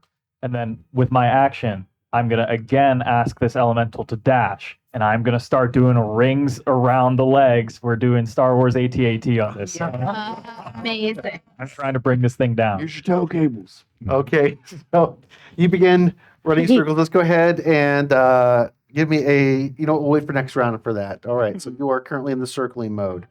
Mary, what are you doing at this point? Am I within 60 feet? So I think if you can wait on my turn, I think I can get us up to the head. If you want to delay your action till Tarquin and his monkey are available, we can take care of that. Which Okay, sure. I will delay my I say action. that in one sentence. Yes, I did. So that happened. Okay. So all right, let's move down to Damon then. How far away is Anna from me? Get me. Well, depends what point you're talking about. Smells hate butter. As you are Well, close, far, Oh. close, Oh yeah. far, close, far. All right. fight him. Let me rephrase that question.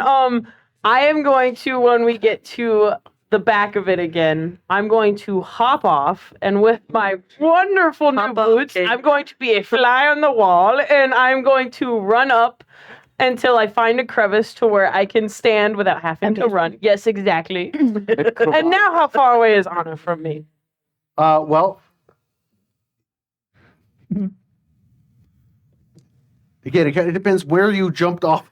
I'm on the back where everybody else kind of. Do you want to is. wait till Echo comes around? You're like on a side to jump off. Yes. Okay, very good. That go ahead and give me your acrobatics or whatever. I'm sure what skill you're going to use in this point to get from. Because I don't think you've used that yet. 16. 16. All right, that is enough to get you to stick like a fly on the wall on the. Okay, so the leg is here, and you're just kind of standing like this, and you look down. There's Anna directly below you with her hammer. How many feet? Maybe 4 or 5. I don't know. How many feet do you want to be from her at this Well, point? I'm asking because I have this handy dandy little grapple bow that I was going to shoot at her that will adhere to her armor and pull her up there with me. Yes, let's So go. if you decide that you're going up higher, you can Yes. certainly do that. Okay. Absolutely. All right. So Demon's trying to reel in a big one. at this point in time, you're I'm channeling energy for next season. What is it? Spoil? yeah. Whatever You're that stuck means. inside this thing. You have your grapple bow out. Can Let's go ahead and do another skill for the entire yoink action there. I'm going to argue sleight of hand so that because it's moving and I need to I'm aim. going to argue back. Great. If that's what you've chosen, that's what we do. Arguing. Yeah. 15. 15. Anna, as you have your hammer in hand, also the That was me. doink sticks on your chest, and Damon hits the retrieve button, and whoop, up off the back of your elemental you go. Yeah, Damon, you are using. What is your strength? That's not important, is it? Oh, that's important. It's an 8. We're going to talk about that next round. Okay, we're going to move on down to the reference. All right, so I'm in like on the chest of this thing. You're Right? sitting right on the waist of this thing. You can see where there's a seam where the piece allows it to pivot on the waist. As you look down, you can see Anna and Damon doing something. No, you can't see the golden monkey action. That's behind you. Are there any gears or moving parts that I can see? There is a small gap where the waist of this thing actually sits, where the top of the body would be coming together on the chest. So if it moves, the armor doesn't stop itself. So it does have some momentum there. Some movement there. So I'm like looking down. That's pretty much what you're standing on. That's what your feet are. I'm looking like on. how far down it is, and then looking up to the scary man on top. I'm like, all right, Reverend, time to be brave. And then I undo my bow tie, and I take it, and I activate the sticky glue function, and I wipe it across that seam. That waist section there. So those two parts are stuck together with natural glue. Heck yeah. And then, as my action, and then I don't think there's anyone that's within my general vicinity to. I might give. be now. Skeech, close. Skeech, if you could hear me, take some Bardic inspiration. I love you, buddy. What's the range of your Bardic inspiration? It's like 60 feet. Unfortunately, Skeech from out of your reach. I will give you that back. Yeah, Sorry about that. it's lead plated, you see. Okay. Gonna have to file a it's claim Bardic, after doesn't we Reverend get out of applies the glue there. Go ahead and give me a roll to stay adhered yourself. Oh, I'm putting it in here. Oh, for me to not like fall off. It's all this kind Oh, of cool. itty. Well, Flying, it's not really a major issue. It's not really dodging. It's you staying up on it yeah, while you're doing it. not falling over. All right. What skill do you think you're going to use? I mean, that sounds like acrobatics. Didn't you already use acrobatics? The last turn I used athletics. Athletics. Okay, good. All right. All right. Well, that will be a 23. 23 with quite a bit of dexterity and skill. You stay up there. Maybe it's the fact that you got a little bit of that glue on your feet, so now you're sticking a little bit better. But yeah, you're good. We're going to move down to Anna and Tarquin and our monkey. Okay, so I have my aura of alacrity, which adds 10 to speed. Most steeds about Holy 60 Lord. feet of movement. So what I would like to do is I would like to use Go movement, right after. bonus action dash with rogue, and action Your name. to do 210 feet of movement all in all. It's a fast monkey. 50. Nice. It's a fast Eight. monkey. Holy golden spider. Would All you say right. you're all Um, a spider monkey? And Hold on with the tight. 200 feet of movement, over 200 feet, I believe you said 200. Yes. 210. This is more of a television. All right. That can get you a good distance up the clockwork king. The 200-foot construct, as previously mentioned. Yes, but also remember, you fall off of it. Ah. You got to make that distance. Oh, I thought I would. So The I didn't make it back to the base of the foot. You can get a 3/4 of the way up this thing at that point, That's what I'll do then. which would put you in a solid distance within 60 feet of range. That's all I need. For a There we go. So go ahead and give me a skill check for our monkey. I am going to whisper in the monkey's ear. I believe in you. You can do this. Oh Lord. You're the best monkey, and I'm going to persuade it with positivity to get up there. It's amazing. Yeah. That's beautiful. And it's eating it up. I know. So it's going to be Thank you, 24. 24. It's loving it. The monkey looks back at you with this just enamored look on its face. It's just like, you're the greatest writer ever. Thank you for believing in I it. give it pets and massages all the way Plug up. out the please and things as you're moving up there. All right. So the It just came into the monkey existence. scales up this thing, like I said, about 3/4 of the way up. And so you are right there where the catapults are. You're up where you can just see Skeech slide in underneath the plates. And this troll has now completely formed at this point and begins to go ham on one of the catapults. It doesn't go ape. No. Reverend go tape. Right. Yeah. So monkey goes. we move over to Mary. Okay. You are now, again, within 60 feet of the top of this thing. Great. I want to cast Banishment. And that is going to be a charisma saving throw. Charisma saving throw.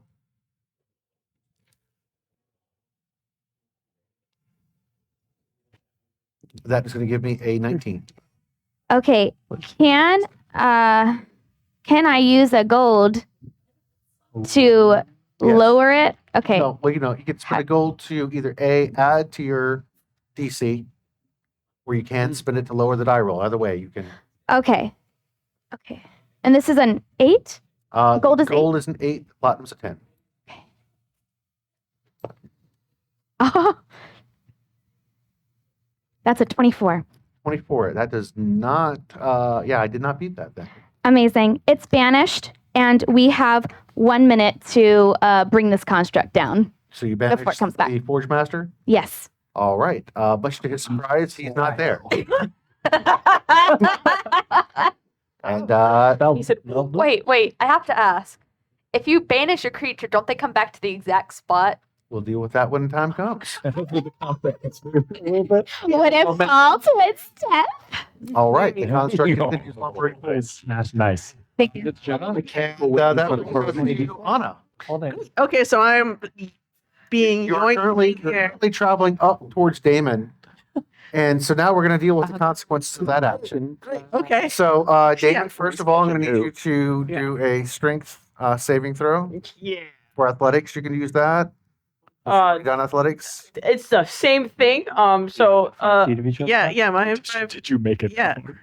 How far away? Yeah, Is she because I'm from within me? 10 feet, Get that extra +5. You came to Tim. Yes. There you go. Sick. We got this. That will be 18. 18. So reminiscent of Skeech back in the day with Anna, when this full circle is coming around. Yep. You're like, and that little mathematics that you did in your brain, like how cool this was going to be to yoink your friend up. I don't think it was going to be cool. I just needed her up there. Replaced kind of by the reality of, with that armor, that is a lot of mass to move up to me. Yeah. Hey, it does say that it can hold up to 400 pounds. Oh, it's not the bow that's going to give out. Yeah, I know. I need to It's- work out. I got to Well, I want to hit the gym there, like Anna, who is, Beast. Yeah. They go flying by. I'm like, you should do some roast. you need a lip, bro. So, Anna, as you travel up to Damon and kind of grab Damon there, the two of you are holding the boots are keeping Damon in place. Yeah. And Damon, you're like, oh. I'm never And Anna, doing what that is it that again. you're doing? Great. Did you have a plan? Yeah, Smash. Get up there, Smash. I need a minute. So Okay. And then I'm gonna I want to start climbing up to where are we? You guys would be on like the leg coming up there, just above where the foot is. Great, So, great. Kind of like by the calf. Cool. Can I get to the hip joint and smash it? Probably not with your climbing speed, That's but fair. you could probably get up towards like a kneecap. I would like to get to a knee and then try and take it out. take it out. All right, go ahead. And I would say this turn we'll deal with the climbing. You can do the attack on next round. Great. Let's. What skill are you going to use to climb? That's a really, really good question. Persuasion probably would not be allowed. in this one. Just Cool. Deception. I'm lying to myself. why then? Let's see what happens here. I love climbing and heights, and I have got this. Oh my god. Sweet, come on, baby. Yo, Oh, it's gone. That one's dead to me. Okay, moving It on. was a 20. It was okay. So that's gonna be 27. 27. All right.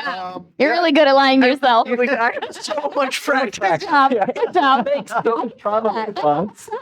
That really checks out. Yeah. Your pep talks if this is fine. This is fine now. Really, exactly. Love this. As you are grabbing the bolts that are holding the steel plates and stuff together, this thing it gets you up to where the kneecap on this thing is. You can see it flexing and bending as it moves, the gears and such, Mhm. and little pistons and things that are firing on it to allow it to flex this giant leg that is moving an innumerable amount of tons of mass Sick. as it's moving forward. Okay, Is it still moving forward without the Forge Master it's controlling driving it? forward on. It's working on its last set of commands. Oh, cool. On autopilot. I love it. So we move to the top of the round, which is Vaughn. The Earth Elemental is continuing its work that you're doing. You see, next round, this thing will be at your trap. Is there anything else that you're doing at this point in time? Yes, I think it's after what you described for last round about how the constructs were kind of winning like the larger fight as they were heading up the switchbacks. What I want to do is I can't speak primordial, I can't speak Terran, I can't like speak to earth elementals, but I'm going to try to recall from like any books or things that I've studied or read, like what those types of like sigils or like markings would have been. And I would like to use Arcana. And in this big area of mud, I want to trace out some type of sigil, hopefully connecting to whatever hive mind these earth elementals are using to like direct them to just head all up towards, up towards the top of the switchbacks. Stop fighting. Head up, and then just like build the wall and cascade down on the constructs. One big sigil. I'm making a big magic circle based on what I know about this and hoping to direct all of them at once. Super cool. What do you use? History, Arcana? I like to use Arcana. Okay. All right, let's do it. That's so freaking cool. It's so personal with knowledge. 21. 21. Okay. You furiously begin scrawling within the mud and stuff like that, and you feel the earth underneath you as this, where the thing has been building this trap stop. Mhm. And as you look over, what you see is these almost like giant gopher trails begin to streak towards the switchbacks as the earth elementals are moving that direction at this point. Cool. All right. It's going to move us over to the Clockwork King. And at this point, the Clockwork King steps into Vaughn's trap. Huzzah.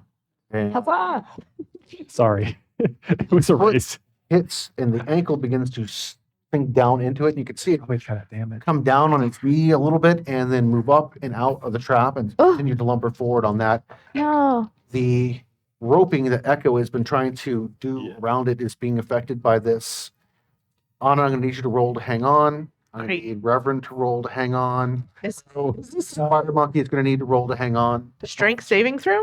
Yeah, go ahead and you give me a strength-based saving throw. You can use athletics. Okay. You can use acrobatics. Amazing. I love that for us. All right. You guys are goals. And I Skeech, you are bouncing around inside right now. Late. I'm just Oh, flying over this. I have watching the advantage. chaos. I Reverend. have advantage. I have Oh bad my god. news. Where's my Oh no. I'm falling off of this thing. Would you roll? Rolled a 3. 3. Ooh. All right. You know, As Reverend, this thing I hits, also rolled a 3. you But begin to tumble off. Anna, you also wait, 1 second. I think I might have advantage. Nope, on saving throws. Never mind. I have a On against question. exhaustion. Shoot. Okay, it's a 15 total. 15 total. Yeah. That's enough to keep you on there. I have a question. With my total of 31 saving throw on that with a natural 20, can I abandon the movement of the monkey and have it go try and catch Reverend? It doesn't fall. Just- I don't know that we're how depends on how far away we are. I don't know. I do not know that, but I might as well ask. Just let me fall. So he doesn't fall to his death. That'd be great. I mean, he got a nap. He'll be okay. I'll just take another one. Nose okay. Nose are okay. Directly into our ball trap. But how far do I fall like on one turn? Because I'm falling 120 feet. Yeah, we'll get to that here in a few moments. There's really no way for That's you to get there on that. That's fine. Not without featherfall. It- It's terminal velocity at 500 feet per minute. Boner. Yeah. You, for all intents and purposes, the ground is the answer. You go Yeah. really fast in 6 seconds. I'll get all the way to the ground. Yes. Yeah, there's still things to happen between here and there before we get there. All right, you want to in What is free it? fall. I got this. That is going to move us down to Yip Yip at this point. You can see the Reverend falling off of like the 30 construct. So There is no Forge Master. This you'll come on. very quickly, Yip Yip points to the big lumbering construct thing has chain lightning, but changes it to thunder again. So that way it thunders into the big guy and then 3 of the guys who are on top. Because you said there's some little guardians on top who were protecting the Forge Master. Yes, there are 2 For of them there. 55 thunder damage. 55 each. Okay. Yeah, it's 55 on a failed save. They have to make a saving throw, a dexterity saving throw. They did not make that. Cool. So yeah, all of them take 55 damage each. All right, as you shatter into them on that, so And, Thunder has done some damage. Yip Yip then tucks her wings and goes into a dive to try to grab Reverend. Y'all are nice. Aww. Go ahead and Make give him me fall past me. Yeah. Like shoulder check it. From the top rope. She wants to whisper. I had to make it convincing.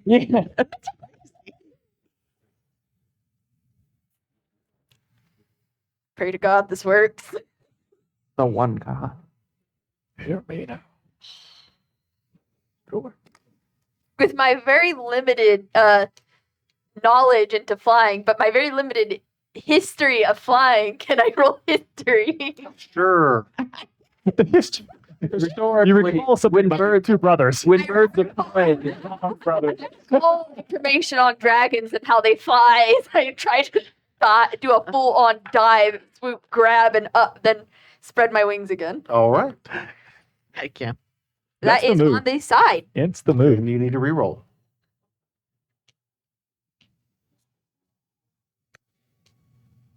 That's a 15 plus 7, so that is a 22. All right, and you begin to race down towards Reverend, who is plummeting towards the ground. Moving over to Skeech at this point. Skeech, you're inside the machine. And it is very difficult to move about within this thing. But a high score. But you can still do it, so it will require some maneuvering. You have never seen anything like the internal mechanisms within this. Then I feel I might need to investigate. The great mouse That detective. Feels like the right route. Yeah. All right, go ahead and give me an investigation check. So that is going to be an 18. 18. All right, Skeech, you see several possible options inside here that could cause some issues within it. There is one that you can guarantee will probably put it into this thing, but getting to it will be incredibly dangerous. There are 2 other ones that could possibly slow it down, maybe cause additional problems. But the one that is the most guaranteed is deadly. Don't think we've got much of an option. Because if I don't try to stop this thing, it's going to get to the tower. From what I was seeing, that's where it's heading to. Mhm. Yeah, my wife. Darlene. All right. The Darling. next round, we'll look at that go. So it continues to go poorly for the elementals at this point. Oh no. Stuff again. Someone changes the scoreboard. And the automatons themselves seem to be taking more of the elementals into captivity. Love. This And is the great. elementals are taking down on the automaton army. And that is going to move us down to Echo and Sky as you guys race through the trap that the construct has, the King has moved past. I am continuing to just whip circles around the legs, but I'm gonna have my blade out and I'm just gonna be like rushing it across as I'm going, just trying to hit it with a special attack.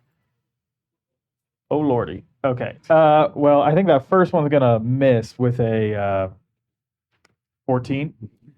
It does. The blade makes contact, but does not cause any damage Okay. as it does so. Go for the second attack. That's a natural 20. That's gonna undo all the math I just rolled, but that's okay. Make it more math. Cross out the one I missed and double that one. much So more actually, it's exactly the same. Okay, and I need it to make a Constitution saving throw. This is important because ice is coming out of my sword. That's a 32. Oh, dude. So if it would have gotten It is 15, it would have had 0 movement, but It is 120 feet tall.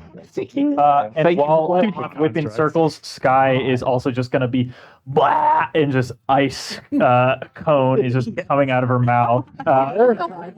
Freeze the joints. So that's a dex save. It fails the deck. We got new treats. 26 cold damage. Wow. That'll be 28 slashing damage and 2 cold damage again from the thing it saved. All right. So And, 56 on that. Am I noticing any of the rope trap? Is it The slowing rope is beginning to tighten up on this thing as it's walking, as you continue to circle around it. It does not appear to have completely impeded movement at this point in time, but as you are circling it, and again, as it begins to grow tighter on it, it will certainly have an effect soon if the rope holds. okay? Just out of curiosity, on my loops, have I seen Reverend falling out of the sky? What is your passive perception? Very good. Yes. Here it is. 18. 18.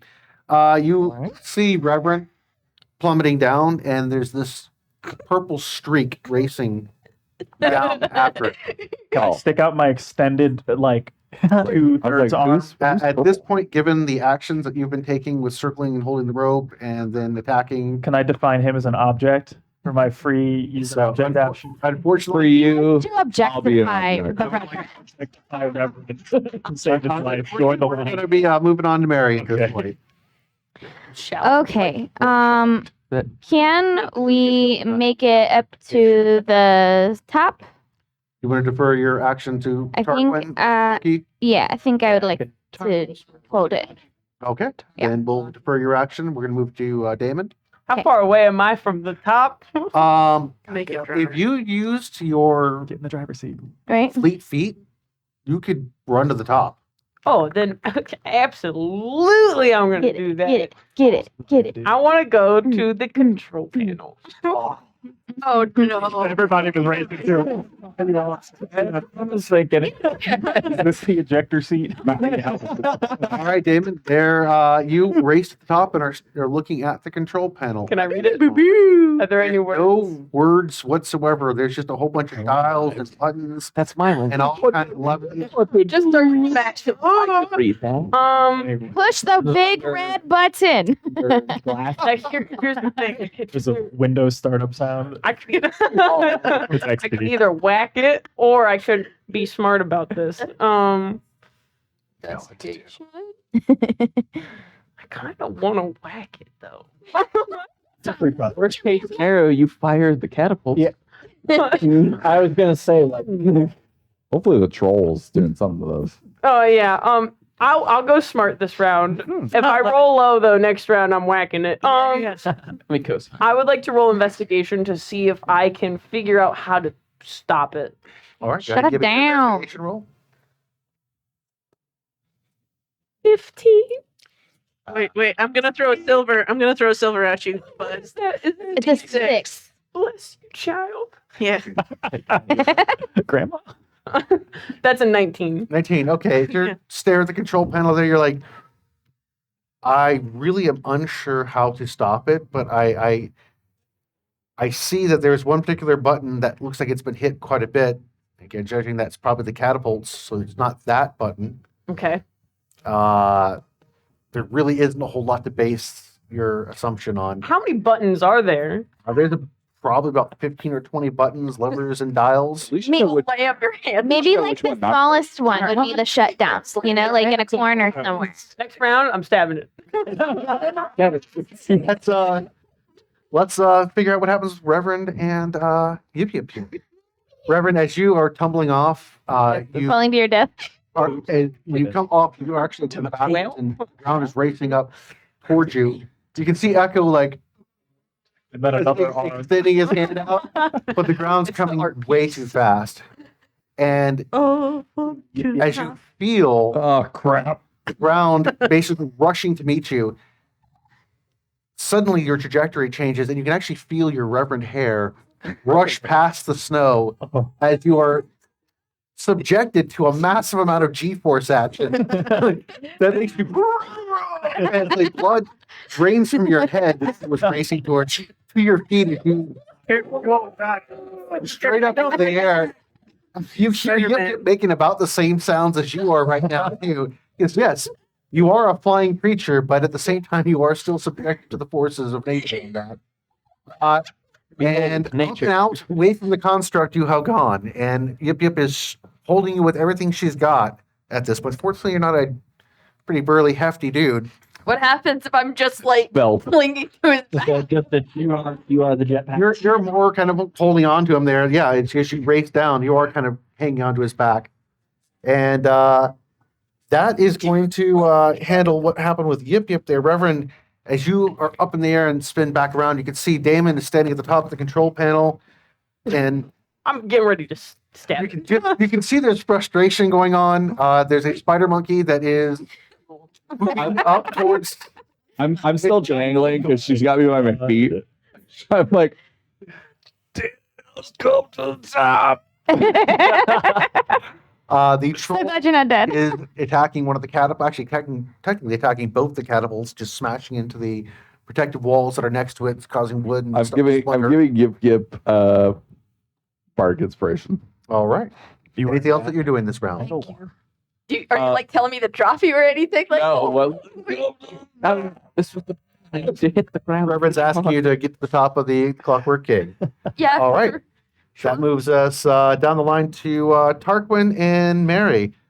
I'm casting prestidigitation to clean the wet spot. And Nobody will ever know. never It know. washes out white and bright.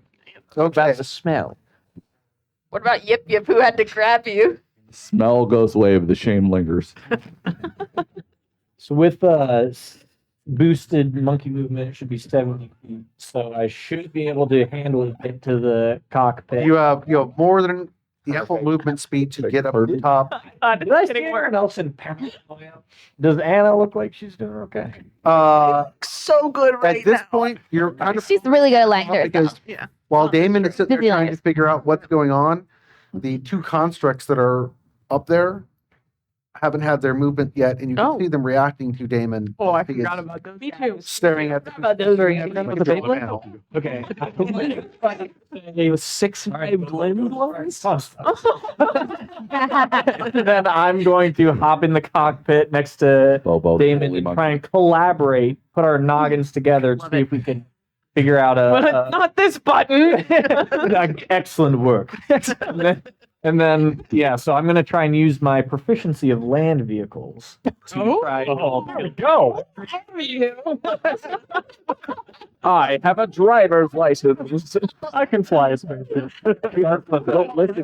Everyone has his CDL. Let him work. Let him cook. And he from the Lego movie wants to build a spaceship. Yeah, that's right. All right, give it a shot. All right. Do I, because I'm working with Dame, do I get advantage as we're collaborating on this project? I told him it's not that button. That's very helpful. That's one button. I don't even have to check. Sure. That's cocked. Thank you, Putt, for being cocked, because it was, back to what it was. Okay. So with proficiency, it's an intelligence. I'm assuming this would be the base. That's 13, but I want to add, let's add the gold D8, right? Yeah. Mm-hmm. So 13. Ooh, that's a 1. Oof. Oh, I'll just add the D4 to it. Why not? thank you. We're committed. I think that's a bronze, right? The coin. Yep. Mm-hmm. 2. Oh boy. Go ahead and add another. Add a. We're gonna get there. Yeah. Another 6. Yep. Yep. Okay. That's 5. There we go. So What's it 5, 6, now? 8 plus whatever I said. 21. 21. All right. As you and Damon are trying to figure out what's going on with this particular control panel, You're like, well, I'm not really sure if there's an off button even up here, but it does mean that there is access to some of the wiring at this point. So if you can mess with the wiring on this thing, you might be able to cause it some issues. Let's do it. Is So- it still moving? Oh, it's very much still moving. Okay, like forward. Forward. It is not far from the Garrison Tower at this point. Okay. Still moving toward the tower. Pretty All much. right. And that moves us to Anna. Mary, No, sorry. Yeah, Mary. Sorry, Mary, you're right. That's okay. With Tarquin, as Tarquin's up there, the spider monkey has you up at the top. yes. I would like to help with figuring out which wires are best to pull, and I would like to use religion to pray to the one God to assist me in making wise choices, Holy wire. picking the right wire. Five, Sarah. Yeah. Lord, please give me Touch the black wire. All right, go ahead. Go ahead and take a give me roll. basic knowledge of circuitry, Lord. Wait. So in bomb defusal school, they told you just pray and grab a wire? Didn't get like the panel open. I mean, yeah. Yeah, it was, Oh, okay. So it was an elective at the 7-8. Okay. All right. And you that's got a- this. 6? Yep. Where's my 6? First of all, 14. jot that down. Mary, you're like, that one. And I'm gonna pull it. God, you joink a wire out, and What did as you do so, on the back of this thing, another piece begins to open up on the armor itself, and looks to be another launching mechanism. Don't touch anything until we know what it is. I'm sure my That friends moves are us back doing around. their best. Anna, at this point, It's me. So I'm here. I'm looking at the Maintenance. thing. And I got a question for you. It says in my new cool armor that I can, as a reaction, I can magically overcome being pushed, pulled, crushed, or knocked prone. So I'm wondering if I can see any sort of like joint thingy in here, if I can just grab it and then it can't pinch me. Yeah, it's just gonna like Put yourself into it. just put myself in Wedge yourself in there. wedge myself in. Holy wedge. No. Holy wedge. Let her cook. This is She's cooking. you don't see anything that you could reach your We used the arm power of into. God to try to defuse it. But Let her shove Can her. I just like as the key flexes and opens When in up, doubt. you just happen to toss your chest in it. I'm gonna You might be able to cause it some issues on that step. I wanna try and break it with something. my My God. okay, and can I use We're winning, I think. We are so winning. intimidation check? What are you rolling? Yes, It's intimidation. go ahead. To yourself. Get in there. Wedge.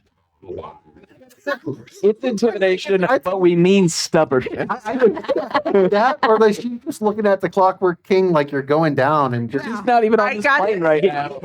No, the Clockwork King is the Forge Master's not. Oh, Okay, come on. yeah, the fourth master just like I'd like to know where these It's a 22 total. You hurl yourself into the gap, and the knee begins to close down, and there's this horrible crunching noise. We'll get back to that in a moment. That's the knee, though, right? We'll be right back. That's the campaign. I too often hear a horrible crunching noise in my knees. So, Do you think Vaughn, I Vaughn, don't think it would. what are you doing at this point? I don't have a good like description for what I think Vaughn is seeing, but like everyone else is like just like climbing on, like smacking at this thing, and I see them up to literally a monkey just like climbing up and smacking on this, and You see an aerial rescue. there's absolutely nothing positive that could come from Vaughn getting onto that thing. And so This is no. This is it just turns around, and I'm just gonna go back to my little work, my magic circle here. And I'm gonna keep working on my magic circle to attempt to like help the other elementals in their plights. All right. And there is some heavy, just like if I don't look at what's happening behind, then it's fine. Oh. Turns my back, keeps working on this. I'm gonna use survival to maybe try to connect with them in a different, more earthly way this time. yeah. 18. 18. So, the results of your initial plan come to fruition at this point of sending the Earth Elementals forward And rather than building a wall, you see is the earth elementals surge up over the top of the switchback and literally create a mudslide. And they create hydrofaction within the earth itself, Ooh, super cool. which literally brings Okay. down the entire cliff face side, including the switchbacks themselves, You didn't need them. down on top When we of the read this- construct army that was coming up. And immediately thwarts their forward progress at that point. Sick. Did it. All right. You'll put that back later, though, right? You did do a Mulan. Uh-huh. Well, moving later. back around, the Clockwork King The sweat tracks were has now arrived within the range of the garrison tower. And the right arm, the hand itself, which is this very strange, almost mace-looking thing, drops down on a chain, and it whips the arm up and around, and it strikes the tower itself, the actual wall tower, How? and it shatters the stone. You actually watch the tower tilt and then drop back down into the garrison. Is it sentient? How is it doing this? Is it pre-programmed? It's a complete. Like- This robot is trained. I can't explain it to you right now. I apologize. You'll have to find out at a different point. I really thought if we Good. got rid of him, it would like stop operating. We'll get to that later. Get it insert. So Uh, that is its action. Skeet, you hear a Nothing. So actually, no, Yip Yip, at this point, Yip Yip, you watch the garrison tower collapse down into the actual base of the garrison itself and crush across the courtyard. Oh no, Bashir will escape.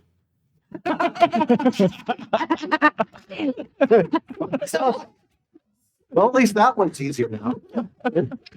Yeah. That's what an amazing cover up I story. told her, I don't care what you say. If you, where the Clockwork You didn't King is see her standing, you are escape. actually out Killed him, about and then I don't know what 60 happened feet, afterwards. Great. kind of It also could arcing around past where the garrison tower is and coming back towards I saw nothing. following the Reverend's encouragement to get on top of it. So you're coming back towards the Clockwork King at this point. You're about 60 feet out from it.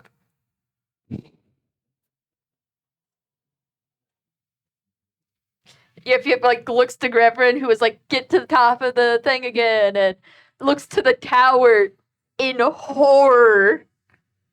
Dude, you think it's bad?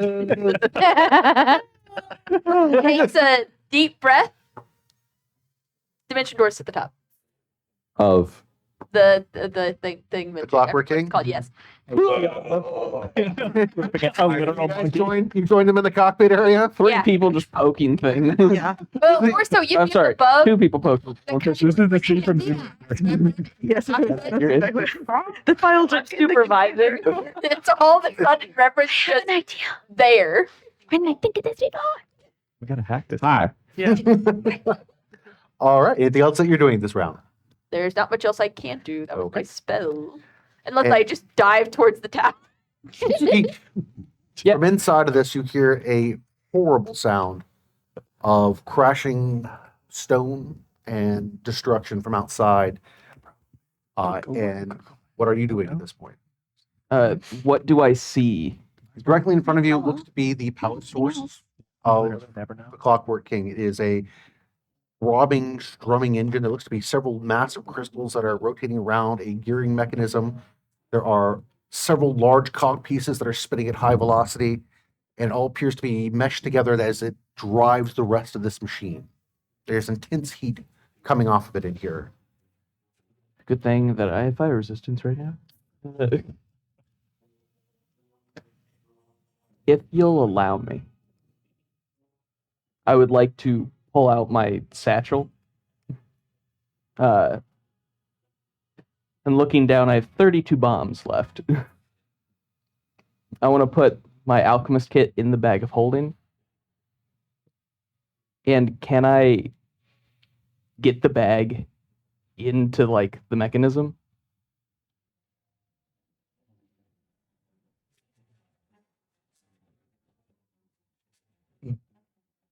Hucking it would not be plausible because of the speed that the gears and such are moving about this thing.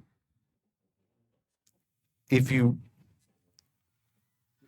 roll well enough,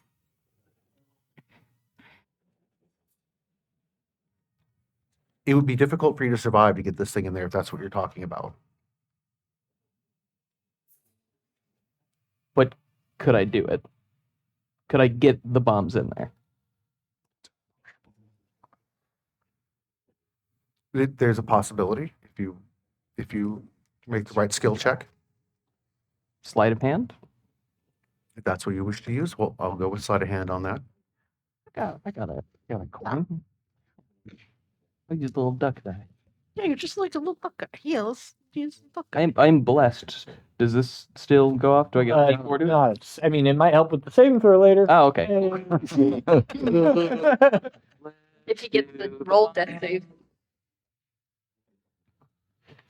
A good start, and I'll add my coin. So that's going to be a 19.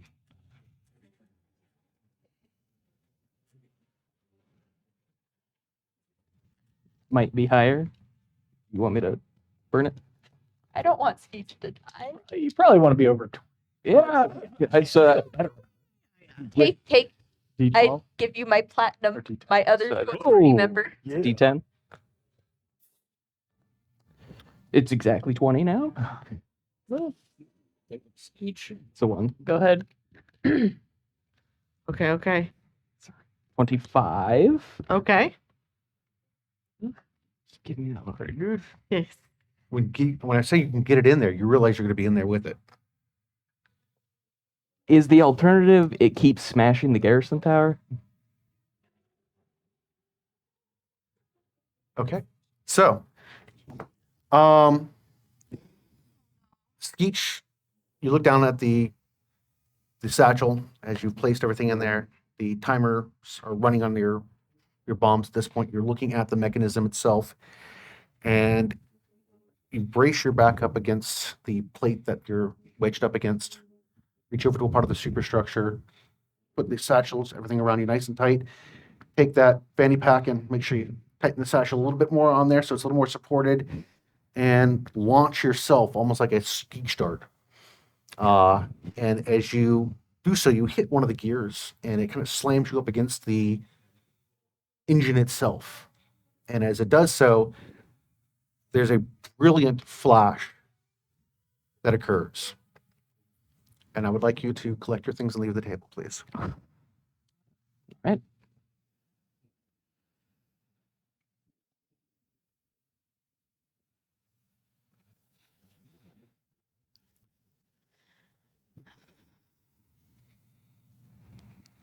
The rest of you, as you are involved in your various tasks, the Clockwork King, as it reels that arm back in and begins to step back to swing it out a second time, suddenly lurches and buckles, and you can see the plates expand for a moment and bolts begin to pop off this thing as the internals of it are annihilated by Skeech's blast, and it liquefies most of the interior metal and gears, and it comes apart as it begins to clank and drop and fall, and as it comes to rest against the wall of the garrison tower, its activity ceases. And at this particular point in time, you look out across the construct army, and they have ceased motion. And the elementals seize upon the moment and begin ripping that army of metal apart. So, I don't know if anyone else realized that Skeech was inside of the thing. I don't know that I didn't. I don't But think my character was. Yip, his whole face just falls. And they shout Skeech's name and just dive to where the thing fell. We're going to take a break now, and we'll come back here just a bit. And welcome back. So, Skeech has just given the ultimate sacrifice for his family and his loved ones and his friends by taking out the Clockwork King in a very Skeechly way. I think it's the best way to say that. So, Skeech, as that bright flash of light consumes your vision, there's no pain. It's instantaneous. and then you're on the other side. And unlike when you went to go see Vaughn, you aren't stuck in that in between. You arrive in what looks to be a bright and lively new world. And waiting before you is Vaughn's father. And he looks to you and says, "We thought you might want a familiar face as we welcome you. You have shown great courage and an overwhelming self-sacrifice and love for those that you surrounded yourself with. Your eternity will be one without the hardship and pain of life that you've known, Skeech. But I must ask you, what is it that you would like to see of your world before you make your final crossover here?" I didn't really have a lot of time to think it over. Just kind of happened.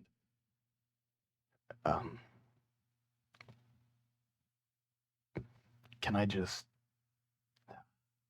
He's gonna, like, raise a hand up and...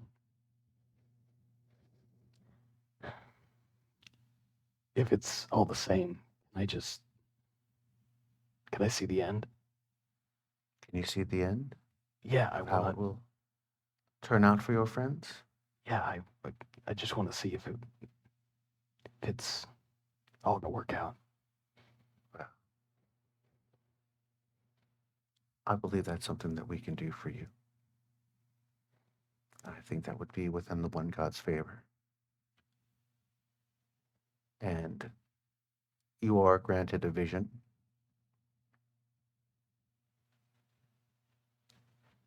And we'll have to see what that vision turns out to be later. Because I don't want to spoil things too quickly for everyone. But why don't you come back and join us here at the end of the show to see what Skeech saw? Sure. Sound good? Well, we'll see you here. Let's go ahead and have the rest of the players return to the group. Skeech, I ask you to leave the table again. Thank you so much for your contributions. It's been fun, It's and been a blast. I'll see you guys on the other side. And welcome back. Yes, I'm sorry about the and. Welcome back. We'll try that one more time. So, before we jump to break, Skeech has made the ultimate sacrifice of taking out the Clockwork King, but in doing so, his own life was forfeit. Again, the Clockwork King has come to rest against the shattered walls of the garrison tower. The rest of the party has clung on as the machine itself is ground to a halt. Sitting at the top, the interior, there's molten metal just pouring out of the inside of it. The legs have frozen in place enough to allow Anna to roll out from where she had been caught up in the gears of the kneecap. And across the caldera, just the sounds of the elementals at this point tearing up the construct army can be heard as they seem to be reveling in the destruction of these machines. As you scurry your way down and make contact with the ground, the part of the mountain approaches you. That was a very honorable fight. Yes, thank you so much again. Really, the cohesion of your force is incredible, amazing. We are indebted to you, as these were the machines that enslaved our people. Oh, so fitting. But Yeah. now it is time for us to return to where we belong. And as he does so, you can see the soul stones begin to shatter as the Oh, elementals are released from them, and the portals open back up again as they begin to return to their various habitats And soon it's just the heart of the mountain. And he whisks away to a small, tiny flame that turns back to the palm of your hand. Well, that's comforting. The rest of you are on top of Vaughn. You're on the ground at this point. Several 100 feet away. Several 100 feet away. I assume you're rushing up towards the garrison tower. The rest of you are on top looking out across the garrison itself, and you can see most of the building proper, where the armory and the kitchens and the dining room and such like that has been crushed under the weight of the toppling tower. It's again shifted out and fell directly almost back down on top of the garrison tower. Looking at part of the building, you can see some of it is still standing, but there is no motion anywhere within the garrison tower. And then a door opens up on Gildan's wagon. And you see his head poke out, looking about. Come here. Oh, all right. One moment. Everyone, hello? It looks like Gildan's calling us. Usher everyone to hop on Bobo, who's on team. I'll hop on. Down. He's my buddy. What made it stop? I don't know. Maybe we pulled the right. No, we did not. We did not Yip, yip. pull the right wire. Yip Yip was just kind of staring down at where, the molten metal was pouring out, just completely blank faced. Yip yip. What's wrong? Are you hurt?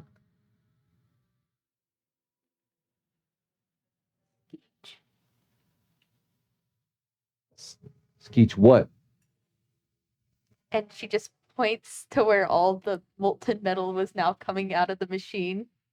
No. It was.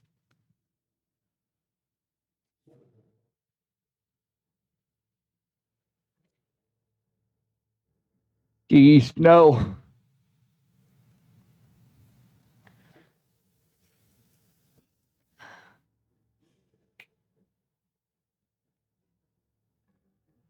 I'm sorry. It's really unlike them to be taking this long. We'll be right in. Just one moment. Yeah.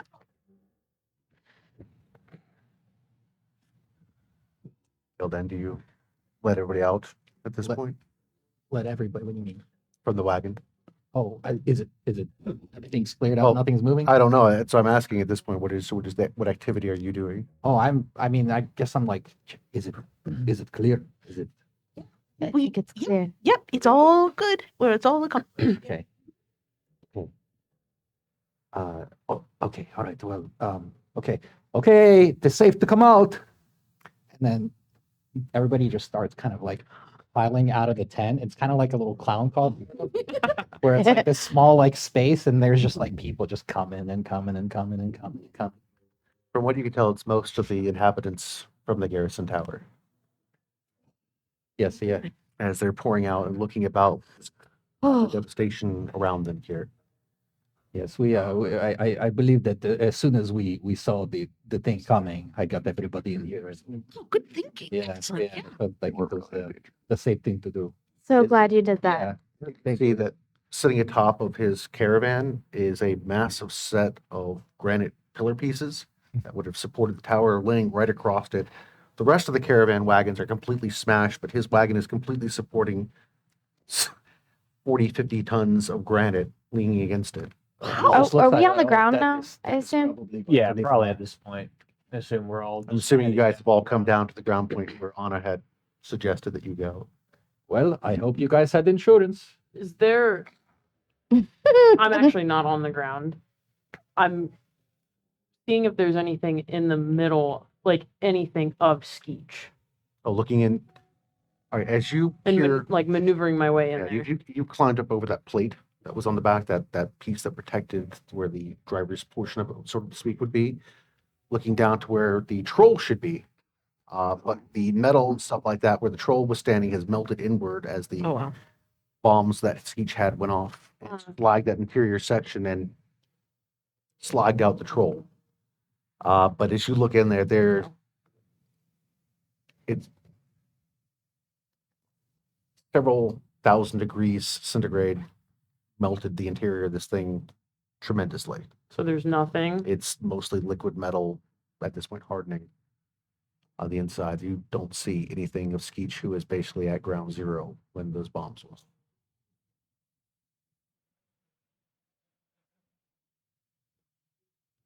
Okay.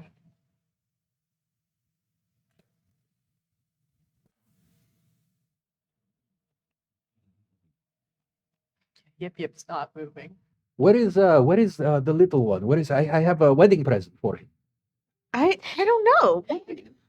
Mary, what? What is the matter?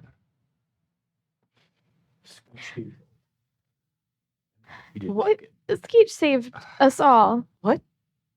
I think. He's the one that stopped it. Where? He sacrificed himself. What? He was inside of it. He must have set off all his bombs at once. I'm going to kill him. What? Don't worry, he did it for you. At this point, Damon, you see this in the air, and this body comes racing towards the ground at high speed and slams into the earth. As the Forge Master returns from his Get him! vacation. My way over to him. We're running. Vaughn was almost back to the tower. What? You're heading out. Fire then. The Forge Master We're gonna find out. gets up Oh, and then begins to stand up again. No. Fireball. Where are we going?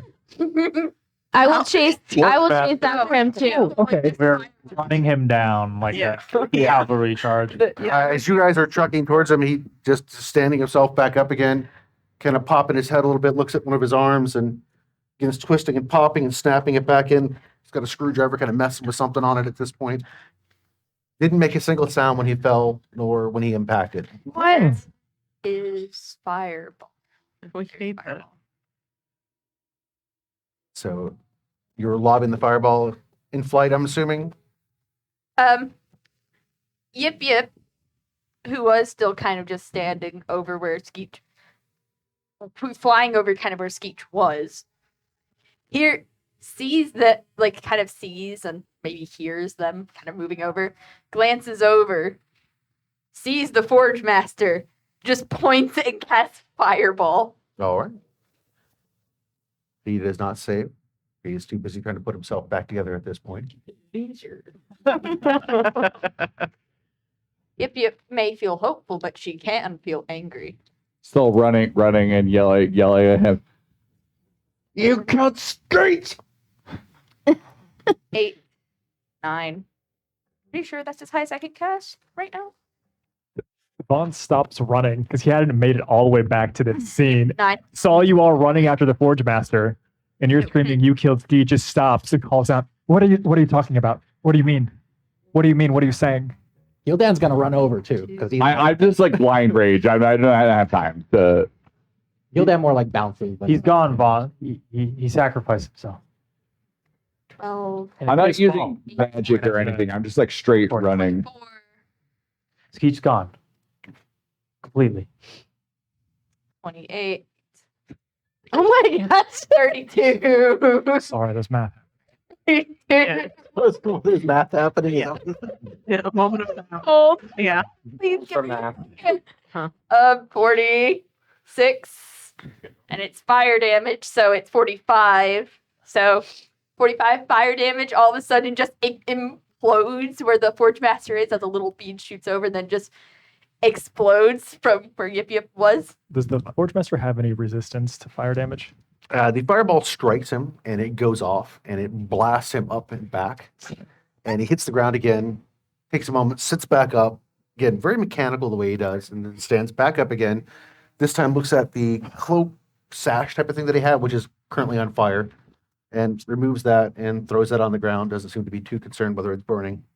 And again, begins to now adjust and fix portions of his exterior at this point in time. Looking up at you all, kind of gauging, going back down to what he has to do to pieces parts working. I've been running at top speed towards him this entire time. At this Yeah. point, you all are arriving within range of the Forge Master, and he has not moved. He has not taken any evasive action. So I'm whipping out my rapier and stabbing right at his face.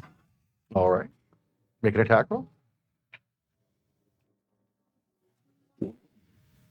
Okay. Sorry. 11. 11.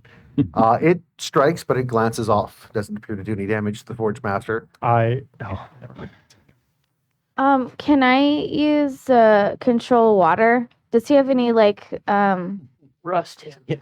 well, is there any like computer part built into him? I can't tell you one or the other. Okay, well I'm gonna try control water. I'm just gonna dump. I can Water. tell you what you're looking at on that metal of him, again, is that same metal. It looks to be made from the iron prison that he has cased his entire body. As you were looking at it, it does not look like there's a man inside of a suit. Yeah. It is too compact. It is too. They would have to be absolutely tiny to fit inside of that. It looks like he has replaced portions of his body with metal. Is there a crystal on him anywhere? Not that you see on the exterior. Does the water do anything or no? I take it you're utilizing the snow once again. Yeah. What would you like to do with the 5 cubic feet of? I would like to, I don't know, blast him with water in areas that I think may have some kind of computer components, maybe towards the head or like to seep into like the neck area, hopefully. Okay. You hit him with the water as best you possibly can. I would say make an attack roll if you're looking to try to get past the armor. Okay. What do I add to that? Spell attack. I would use your spell attack. Yeah, that's Okay. 23. 23. The water hits him and batters him about, but it doesn't seem to really do anything much to him. At this point, he's looking at the rest of you all. When he turns, the upper portion turns and the legs kind of rotate to match that. And he begins walking towards Granitegard.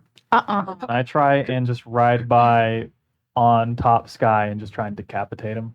And I'm gonna do a frost blade, trying to go Capitalize on the liquid that's all over him from there. Yep. But I'm just going for the neck. Natural 1. Ooh. Echo is uncharacteristically not. I'm definitely flanking him. Oh, yeah? That would change this. Yeah. So it's up to you. Is he flanking? I've been like, I'm pretty loosey. Okay. I'll give you that then. That'll be a 19. 19. A little better. You utilizing the water that's on Mary plus your ice attack at that point. How much damage did you do? It's missed. B1. Okay. That'll be 8 slashing and needs to make a con save. I have an 18 on the die. Yeah, that'll do it. So that'll be cold damage of 2. So 10 damage. It doesn't appear to really face him all that terribly much, but he does stop and he looks at you at this point. Impossible to read emotions on a face where there is no way to emote.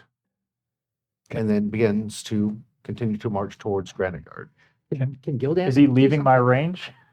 You're the one racing towards him. Did you stop to attack or you drove by? I thought. I drove by, but if he walks away from me, I'm gonna opportunity attack him.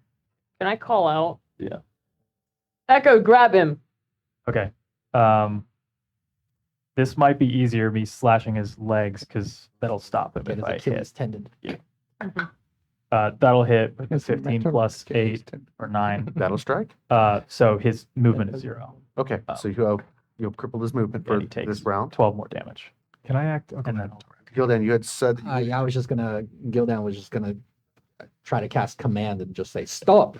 Just stop him from moving. Oh, that's if this is the spell DC on it. we We're also Yeah, angry. whatever I think the Gildan- DC is. 16, 18. Yeah. It's something ridiculous. I forget 18. what it well, was. Yeah, we'll say 18. You. Yeah, okay, did not make that. I think Ron wants to do something. Gracious Stian. Stops and He Gildan halts. just sweating. Yes, Vaughn. Can I activate my Veil Stride and step into the ethereal plane and see if I can, seeing onto the ethereal plane, seeing through some of the, I guess, maybe metal pieces? Is there something that is this metal core or this crystal core that makes him up? Okay.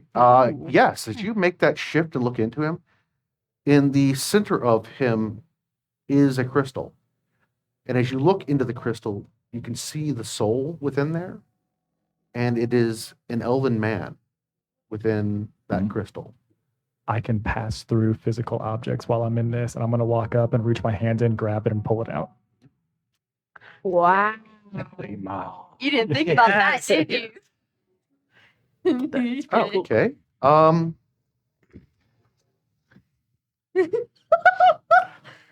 I just hold it like that. Just because it's already done. It's already As he doesn't have anything to bypass or counter that. Will The rest of your actions were basically doing nothing Fatality. against him. Yeah, Vaughn, you yoink the soul from the chamber out of there, do it again. to which Get it done. the face of the individual looks very surprised that has happened. And at that point, the automaton itself is completely immobile. None of the gears are working. Nothing is turning in it. The sounds that it made as it was making its motions have all halted at this point. And the soul begins to rapidly age as it looks at you. And Just you stare can see it back at it. mouthing. It's I can't hear you. And as it does so, it begins to scatter. And it races in tiny little dots around and into the keystone. And as Fire one. Echo, are you going to look at the keystone? Yeah. You can see two of the stone pieces have lit up. Oh, Two? Yeah. each. Oh, Which ones?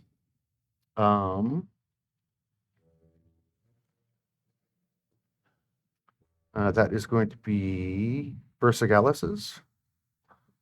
And my list. That would be Incendium Core. Forge Master. I know I've got an 8 strength. Will you please just let me crush the crystal in my hand? Absolutely. Thank you. While he's doing that, even though I saw what Vaughn is doing as the metal body presumably falls to the ground, it doesn't matter. I'm still slashing it with the rapier, which is not the form that Echo taught me, and just kicking the metal body. Doesn't slashing with a rapier damage a rapier? Maybe. Probably. It doesn't fall to the ground when Bond does what he does, but it does Oh. fall to the ground as you knock it over, as you beat on it, and let out a lot of anger and pain at this moment. I'm sure there's some colorful metaphors and descriptions that are It's circulating not in the air. poetic at all. Just Only the justice is. The keystone. It two filled in. The one we expected, of course, but Versacalis as well. I thought it would be his sacrifice, not Skeech's. Well, didn't Versagalis did something to him. touch or impart something in Oh, the speech? he did. He do you did. That's mean? right. So what? What does that mean? I don't know. Your guess is as good as mine. I just know that somehow Versagalis gave something, showed something. Maybe So- some small part of him. Maybe he showed him that he was part of the Keystone. Like this was meant to happen all along. Are you insinuating Skeech knew this was going to be? I don't know. That's just none of this is meant to happen. We're not pawns in a game. We are people. Skeech was a real person. He made the choice. And I don't care about destiny or saving the world. Skeech was one of us, and he gave his life to save the people in that tower. And that doesn't have anything to do with dragons or elves or any of it. That was him. Soul's in here, though. So he did have something to do with it. And he's going to have something to do with when we stick this and wherever it goes, we finally kill your stupid grandma. Well, Sorry for my stupid grandma. Oh, dude. We don't answer for the sins of our parents. Just want to point out the fact that Yip Yip has not joined all of you guys. I think there's something wise in what you've shared, Reverend. But with that being said, Echo, maybe Skeech is playing a role in this, but it takes someone brave to see their fate and know what is coming before them, to have been shown some type of ending or glimpse of the future and still race forward in this. You may not believe in destiny, and I can't say whether or not Skeech did. But if they did know this was coming, they kept moving forward, and that was their choice. And that should be honored. He had more to lose than any of us. Right at the end. What are we going to tell his wife? At that point, you can Exactly hear what he did. The truth. Darling, But he is a hero. But we who had tell his come to wife. join the rest of you all to see where Skeech is, has been overhearing what you've been saying. I'll just hand the keystone out, stretched to her with the one that Skeech filled in face up. She does not reach out to it. That very strong persona that she presented is still there, but her eyes are very wet. She turns away from you all. It's not your fault. It's not your fault. We're sorry, darling. We're all sorry.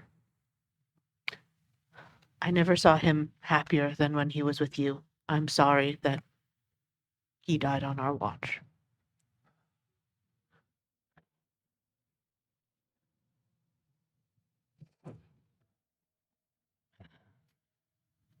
He was not a normal goblin, we'll call it that. But I don't think he could have asked for a better group of friends to be with him in the end. If you don't mind, I think I need to go Of course. sit down for a bit. As she begins to walk away, she stops, kind of straightens up, doesn't turn back to you, but kind of calls back over her shoulder. Go put an end to this and make it worthwhile. Yes, ma'am. And she proceeds to continue walking back towards the garrison tower. We don't have any possessions of Skeech, do we? Didn't find anything. I will pull out one of the only things I have still of him, which is the radiant bombs he gave me with his signature on them. I know that he had a workshop within the garrison tower. That's true. Outside of that, anything that he had on it would have been gone. I will pull out my 1/3 of the bravery amulet that I have, Wow. Oh, and I will hold it up. And I will also remove the goggles that he gave me. The other third. We have 2/3. And just, I think together, probably just follow Darlene and just give her anything we can of his that we saw.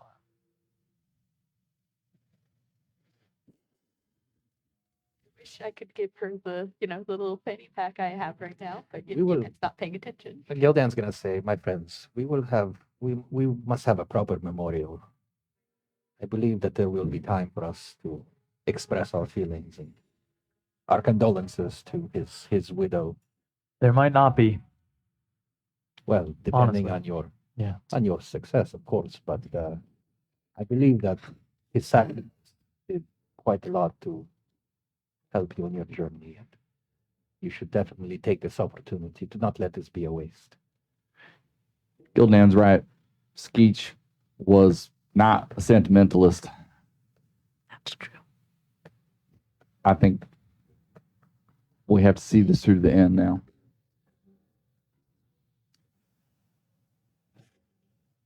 Next step. The physician. Position's gone. It's Malacyndus now. She's the only one left. Yeah. Oh. We proceed to the end. Then is Malacyndus the last one in the keystone? Yep. Let's come to this. I put the keystone in the middle of everyone. The fact that no one's gone. For Skeech.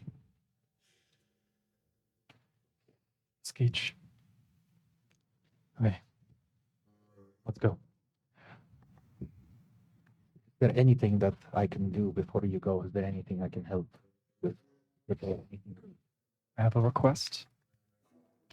Skeech may have not been that sentimental, but I am. Do you know individuals who could commission a bust or a statue? Of course. I can make arrangements, yes. When this is done, and we've freed whatever tyranny lies over Granitegard,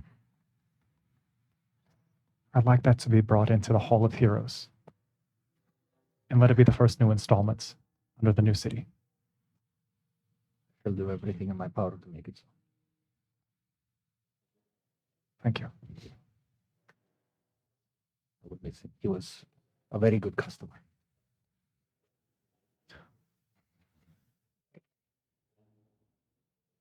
And a friend, of course. And while you're gone, we will work on rebuilding the tower, so do not worry about this place. I think we have enough people that now that the danger is gone, we can start to rebuild and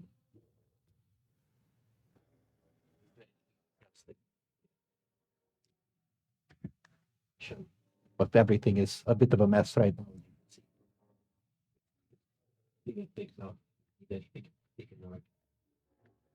Healing potions. Oh yes, I can supply healing potion. Yes. Maybe we should check Skeech's workshop too, just to see if there's anything he was working on. I was going to suggest that as Yeah, well. yeah. That would probably be a good idea. I will get that nobody to start digging. He's gonna go back and people in the gear get The everything. kobolds quickly mobilize at Gildan's request there, and rather than digging things out, begin to sing the stone and debris out of the way. Makes it a lot easier to move and shift things about, especially since they're reforming it into reinforced structures at this point. And quickly you gain access to the workshop where Skeech has been tinkering away. And as you look through the workshop, it's very Skeech. What you see is a bunch of alchemical reagents, tools, and other oddities scattered about the various workstations. There's several different tables, and all of them have different projects that have been going on pretty much at the same time. Various scrawlings. You're looking at them, and it's very much almost kind of a kid making notes, but not a whole. There's really no words, but kind of pictures like, oh, that didn't work. Other drawings and such like that about. You can see that he uses crude drawings to represent each of you in the party, associated with the researches that he's been doing. There's a set of goggles for Yip Yip to help her when she's flying. An automated potion making kit for Reverend. Drawings for upgrades for armor, for comfort, and for better fitting for Anna. There's a collar meant for Sky, but the letters are very crude and wrong in most cases, but it's obviously her.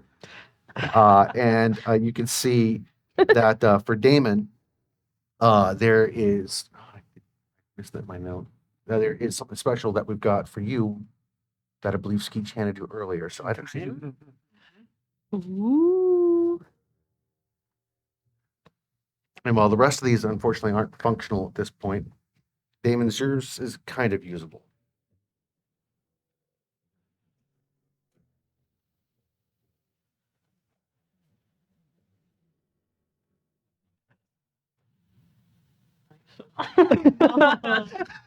It's this So nice. brass, kind of dented looking potion bottle with a stopper on it. And the stopper doesn't quite stop the contents from completely leaking out. There's this kind of sulfurous reek associated with the bottle, a little bit of smoke every now and then. It kind of finds its way out around the cork that stops it up. I will attach it to my belt.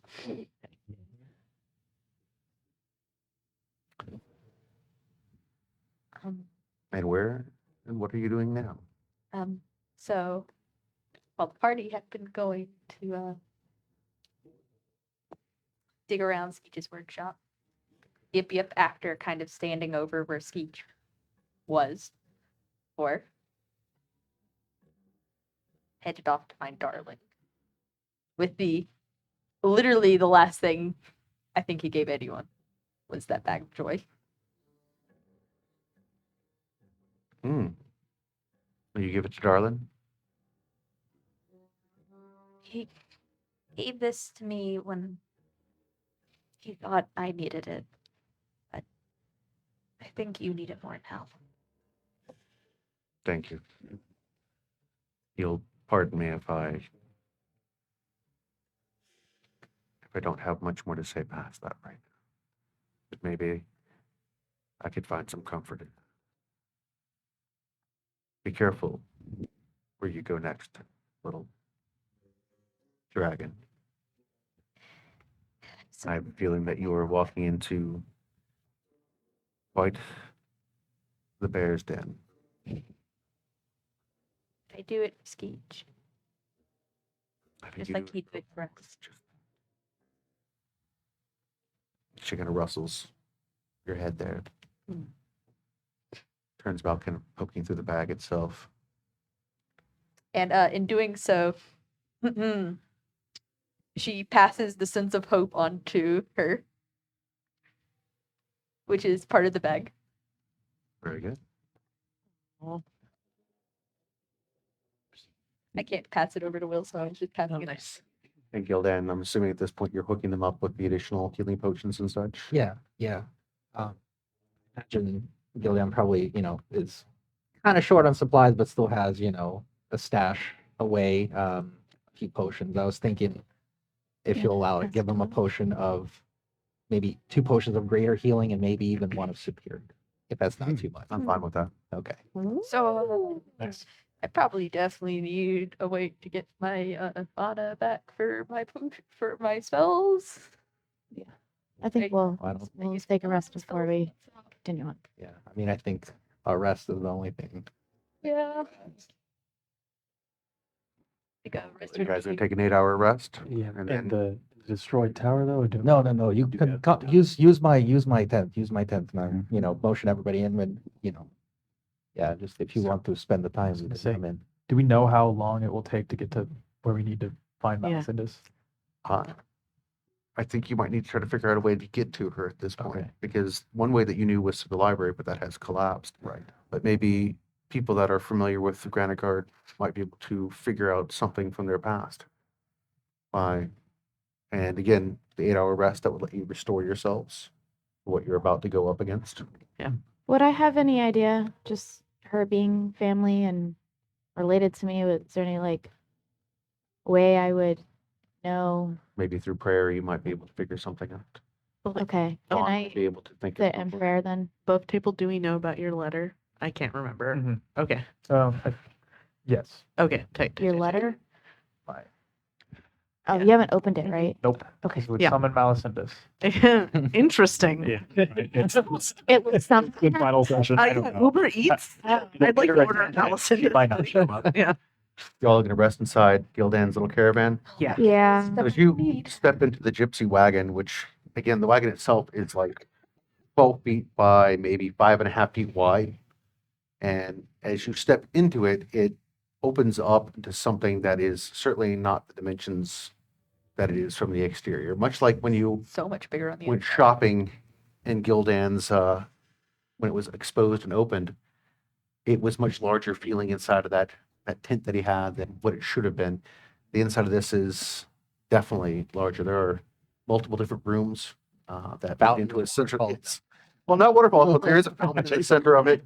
I mean, it looks very much like you have actually transported yourself to somewhere along the Spice Coast, except that there's no, Yeah, nice. there's like no, on. there's no sun. Yeah. Wow, you live here? In the corner. There are animated armors and things like that that provide service for when Gildan's in here. And it is a very comfortable and safe 8 hours worth of rest. Now, as far as researching how to get in, how are you conducting that? I'd love to give it a history check, but even before like thinking on this, if there's anything I remember, I'll look to the rest of the group. You also have your uncle, Yeah. and you also have your mother that you could also tap Yeah. as well. But I think Vaughn's mind is already at this location, and we can confirm with other people. If I was attempting to take control of a city, establish myself as its new leader under some new regime, I would want to go to the seat of power in said city. If there is some easy access to the iron prison hidden below, I imagine that the first people of Granitegard would have built some type of security system, a pathway to keep tabs on what that is. I'm saying we go down through the keep, but there has to be a way. Where the lava was? No, no. that was below the library. We go to the stronghold, the castle, my home. There has to be a way down there. Yes. I could ask George, I could ask my mother. They may not know anything, but that's what I would do. Right there. Okay. I think that's wise. And he'll take off to go connect with his mom and connect with George while everybody else cooks and does whatever else they need to do on their plans. And Vaughn. So you're going to be looking to go talk to George and your mother, is that correct? While everybody else kind of Tell them, keep thinking, do what you have to do. I'll come back with answers. As you step back out of the caravan, a area has been set up for the rest of the people here to shelter them in place. However, there is a nice area that is being, for those people that are less inclined to be out in the inclement weather to help with the project, i.e. the children, those that have been injured, things along those lines, and that's where you find your mother. And George is with them with the guards. Yeah.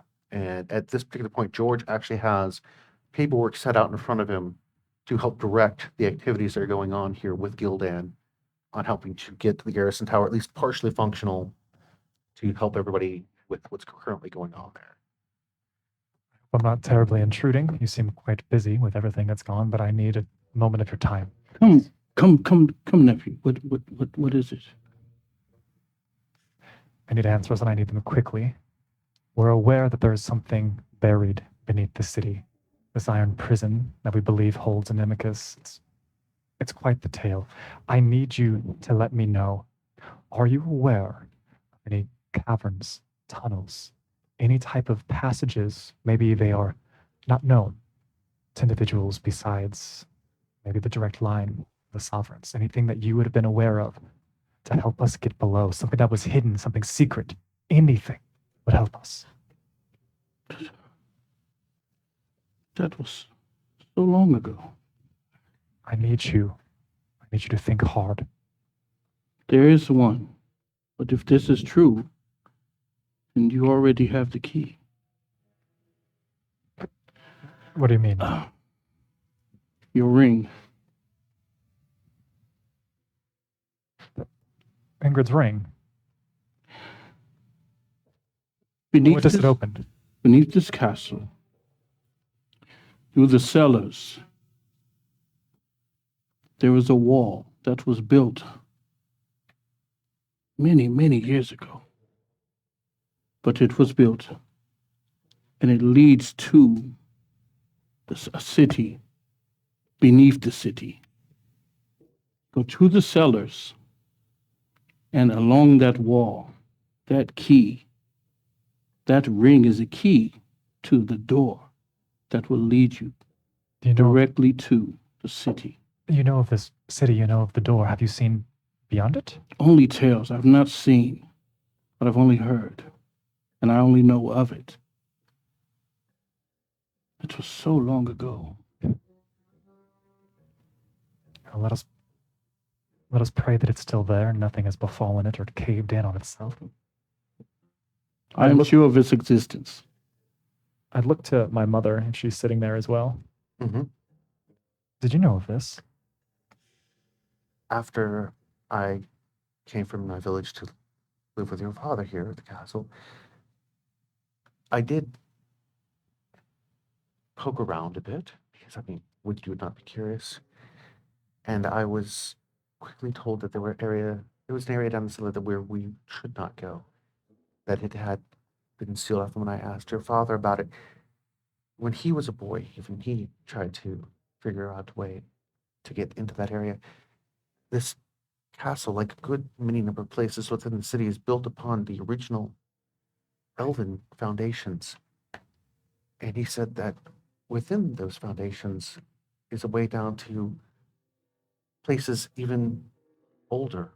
And I'm assuming that is what you're referring to with the Yes, cities yes. beneath the city. Is that it, Joel? Yes, yes.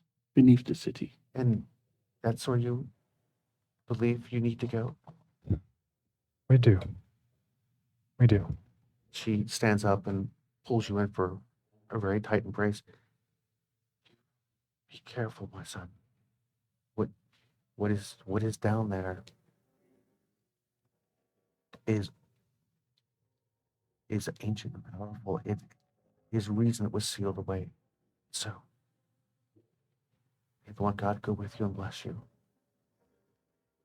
Please come back. Of course. She looks to George very worriedly and takes his hand and holds it, and she sits back down again and kind of leans a bit against George, much like she would have done with your father, but you can tell that in her current state, she is definitely doing her best to keep a brave face for you.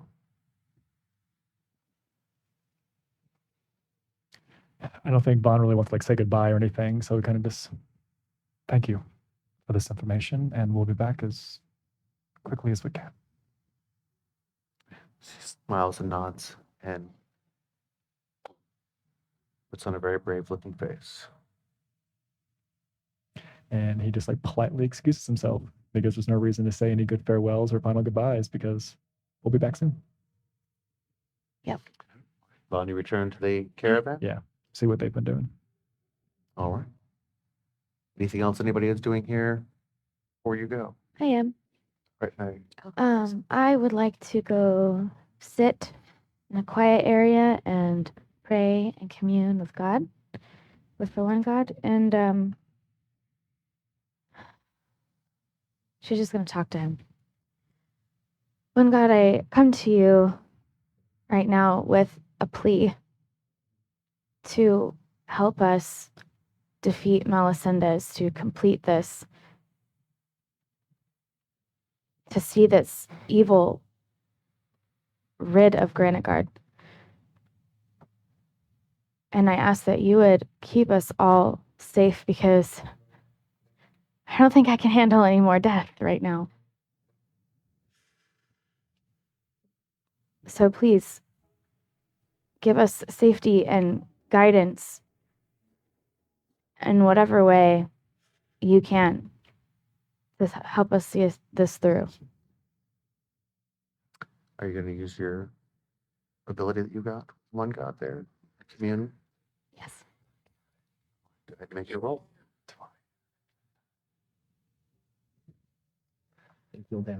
How does this work? I believe there's a success roll that you would need to, as part of that. I don't have that directly in front of me. I apologize. Should be on your character sheet, I believe. What ability are you? It's actually one of your abilities there as the cleric. Was this the Divine favor? Yeah, Divine favor, that's what yes. I'm So you got to looking roll the Uh, D100 D100. below Oh. your level. Yeah. Okay, so you have to roll an 11 or below. Now remember, you can add 12 or below. Yeah, Well, a Total? D10 and the 12 or below, your I think, percentile. meter below. meter below. You can also add any of your tokens. If you wish. Bring it down. For one. It would Yeah. raise the threshold level. Okay. Okay, so I roll a D100 And a D10. and a D10. Mhm. It's an 82. Yeah, I don't think that's gonna work. And I also Yeah, I roll don't a think that's gonna D10. work. God's in the show. That's a difference of like Yeah. It's I don't know. if I get 70. that. Yeah, that's. That's the 92. yeah, so unfortunately, that's not going to get you from here to there on that. But that being said, like most people of the faith, just because you don't hear an answer doesn't mean there wasn't one. So What's the goal? It was under. basically, you roll a D100, whatever your level is, that or below is what you have to roll. So you had a 12% chance. Again, if it had been any closer, it would have been worth investing tokens in, but Nowhere near. the significant, Yeah. yeah, it would eat everything everybody has at this point, I think, to get you from here to there. So, Okay. but again, it doesn't mean that you weren't heard. Hmm. There just was no seemingly direct intervention or action that occurred. Okay. I believe Yip Yip, you said something, and then Gildan, you have said something as well. So Yip Yip, Gildan, what were you looking to do? Well, you go do your thing first. I forgot. I won't be happening then. Gildan, what did you know? So, Gildan's gonna say, my friends, I believe that in a lot of cultures it is traditional to have a big feast before a day of battle. And because of this, I've prepared with the help of Rose, who also could not be here, but she sends her condolences for your fallen friend. We have prepared this feast fit for heroes. You know, it's a hero's feast. Oh. Yay. Have it for breakfast. Yeah. Yes. Oh yeah. Yeah. Can I do a quick thing? When Gildan's when we have a second, just find him alone. Hey Gildan, do you happen to still have that sword that we quarreled about? Oh yes, yes, of course. How much? How much do you want for that? And I just take out all of the money I have. Is this enough? Is this enough money? Oh, well, You're gonna have to Much give is, him to lend the money. There's at least 4 coins in here. you and I must talk about the value of money one day. That is a conversation for a different time. What may I ask? What your intentions are? There's a good chance. There's a good chance tomorrow or the next day or however long it takes, I'm going to learn everything I've been looking for. But right now, I only know bits and pieces, and one of them was that I used to teach people. I used to train people, and these weapons were not given out lightly. And I think this might have been one of my students. And, well, whoever they were, if it was Algar or someone else, I think they'd like my future students to wield a weapon as great as theirs. And I'd like to, when I find the right person, give this blade to them and keep the tradition going. Gildan kind of looks at you and like furrows his brow. And then he smiles and he says, I've always known that this sword had special meaning. And when I met you first, I believed that you had a connection. So our relationship has grown. You are all like almost family. You can please take it and use it for helping others. That is really what I believe it was meant to do. And I believe that in your hands, it do the most good. Over here, it's just sitting here collecting dust. It is a very unique piece and not a lot of buyers for custom pieces. So I believe that it will serve more good in your hands. If I take the blade, do I notice anything? Does it speak to me in any way, DM? Will, What's does the that? blade speak to me in any way upon taking it? As you take this blade and hold it in your hand, similar in nature to the way that you held the other blade, you know that if you move that piece of the hilt and place your thumb on it, that will create a bond as well. I'll do that. Or take the 1 hit point worth of damage and create the bond. It becomes a +1, just like your other blade. And you now have 2 of the same style blade. After just holding it for a second, I reach out my hand for Gildan, and then if you take it in a handshake, he'll take you in a hug. Just say, "I hope to see you again soon." Thank you. He puts his arms around you slowly and he says, yes, I know that we will see each other again. This is not. And as he's walking out, he's just twirling both blades. Dick. There's a rapping at the door, Vaughn, and a messenger drops off a message for you there from George.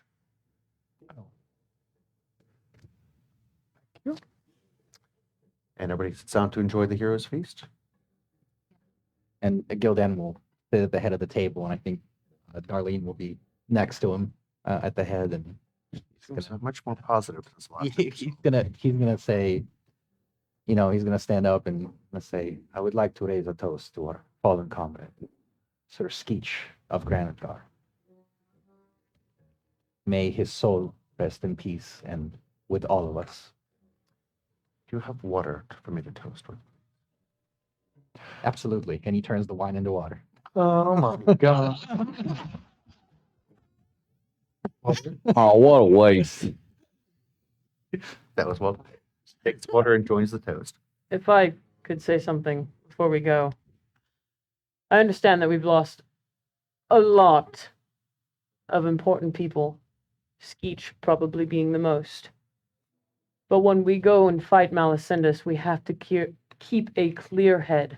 We cannot let our anger control us. If not, we will lose the battle. Is that clear? Yes. Well said, Damon. You're right, of course. Yes, I am. I'll do my best. Go down. Yes. If things fall apart and if anyone were to get hurt. Do not me- worry. I will take care of the little one. No harm will come upon it. You have my word. If you could, as like Leaf would kind of like head over and like whisper something in your ear, and I'm just gonna pass you a little note here. You I get so many notes. it's a later important. It's just not. It's not an important thing. Okay. He's gonna put his hand on your shoulder. Do not worry.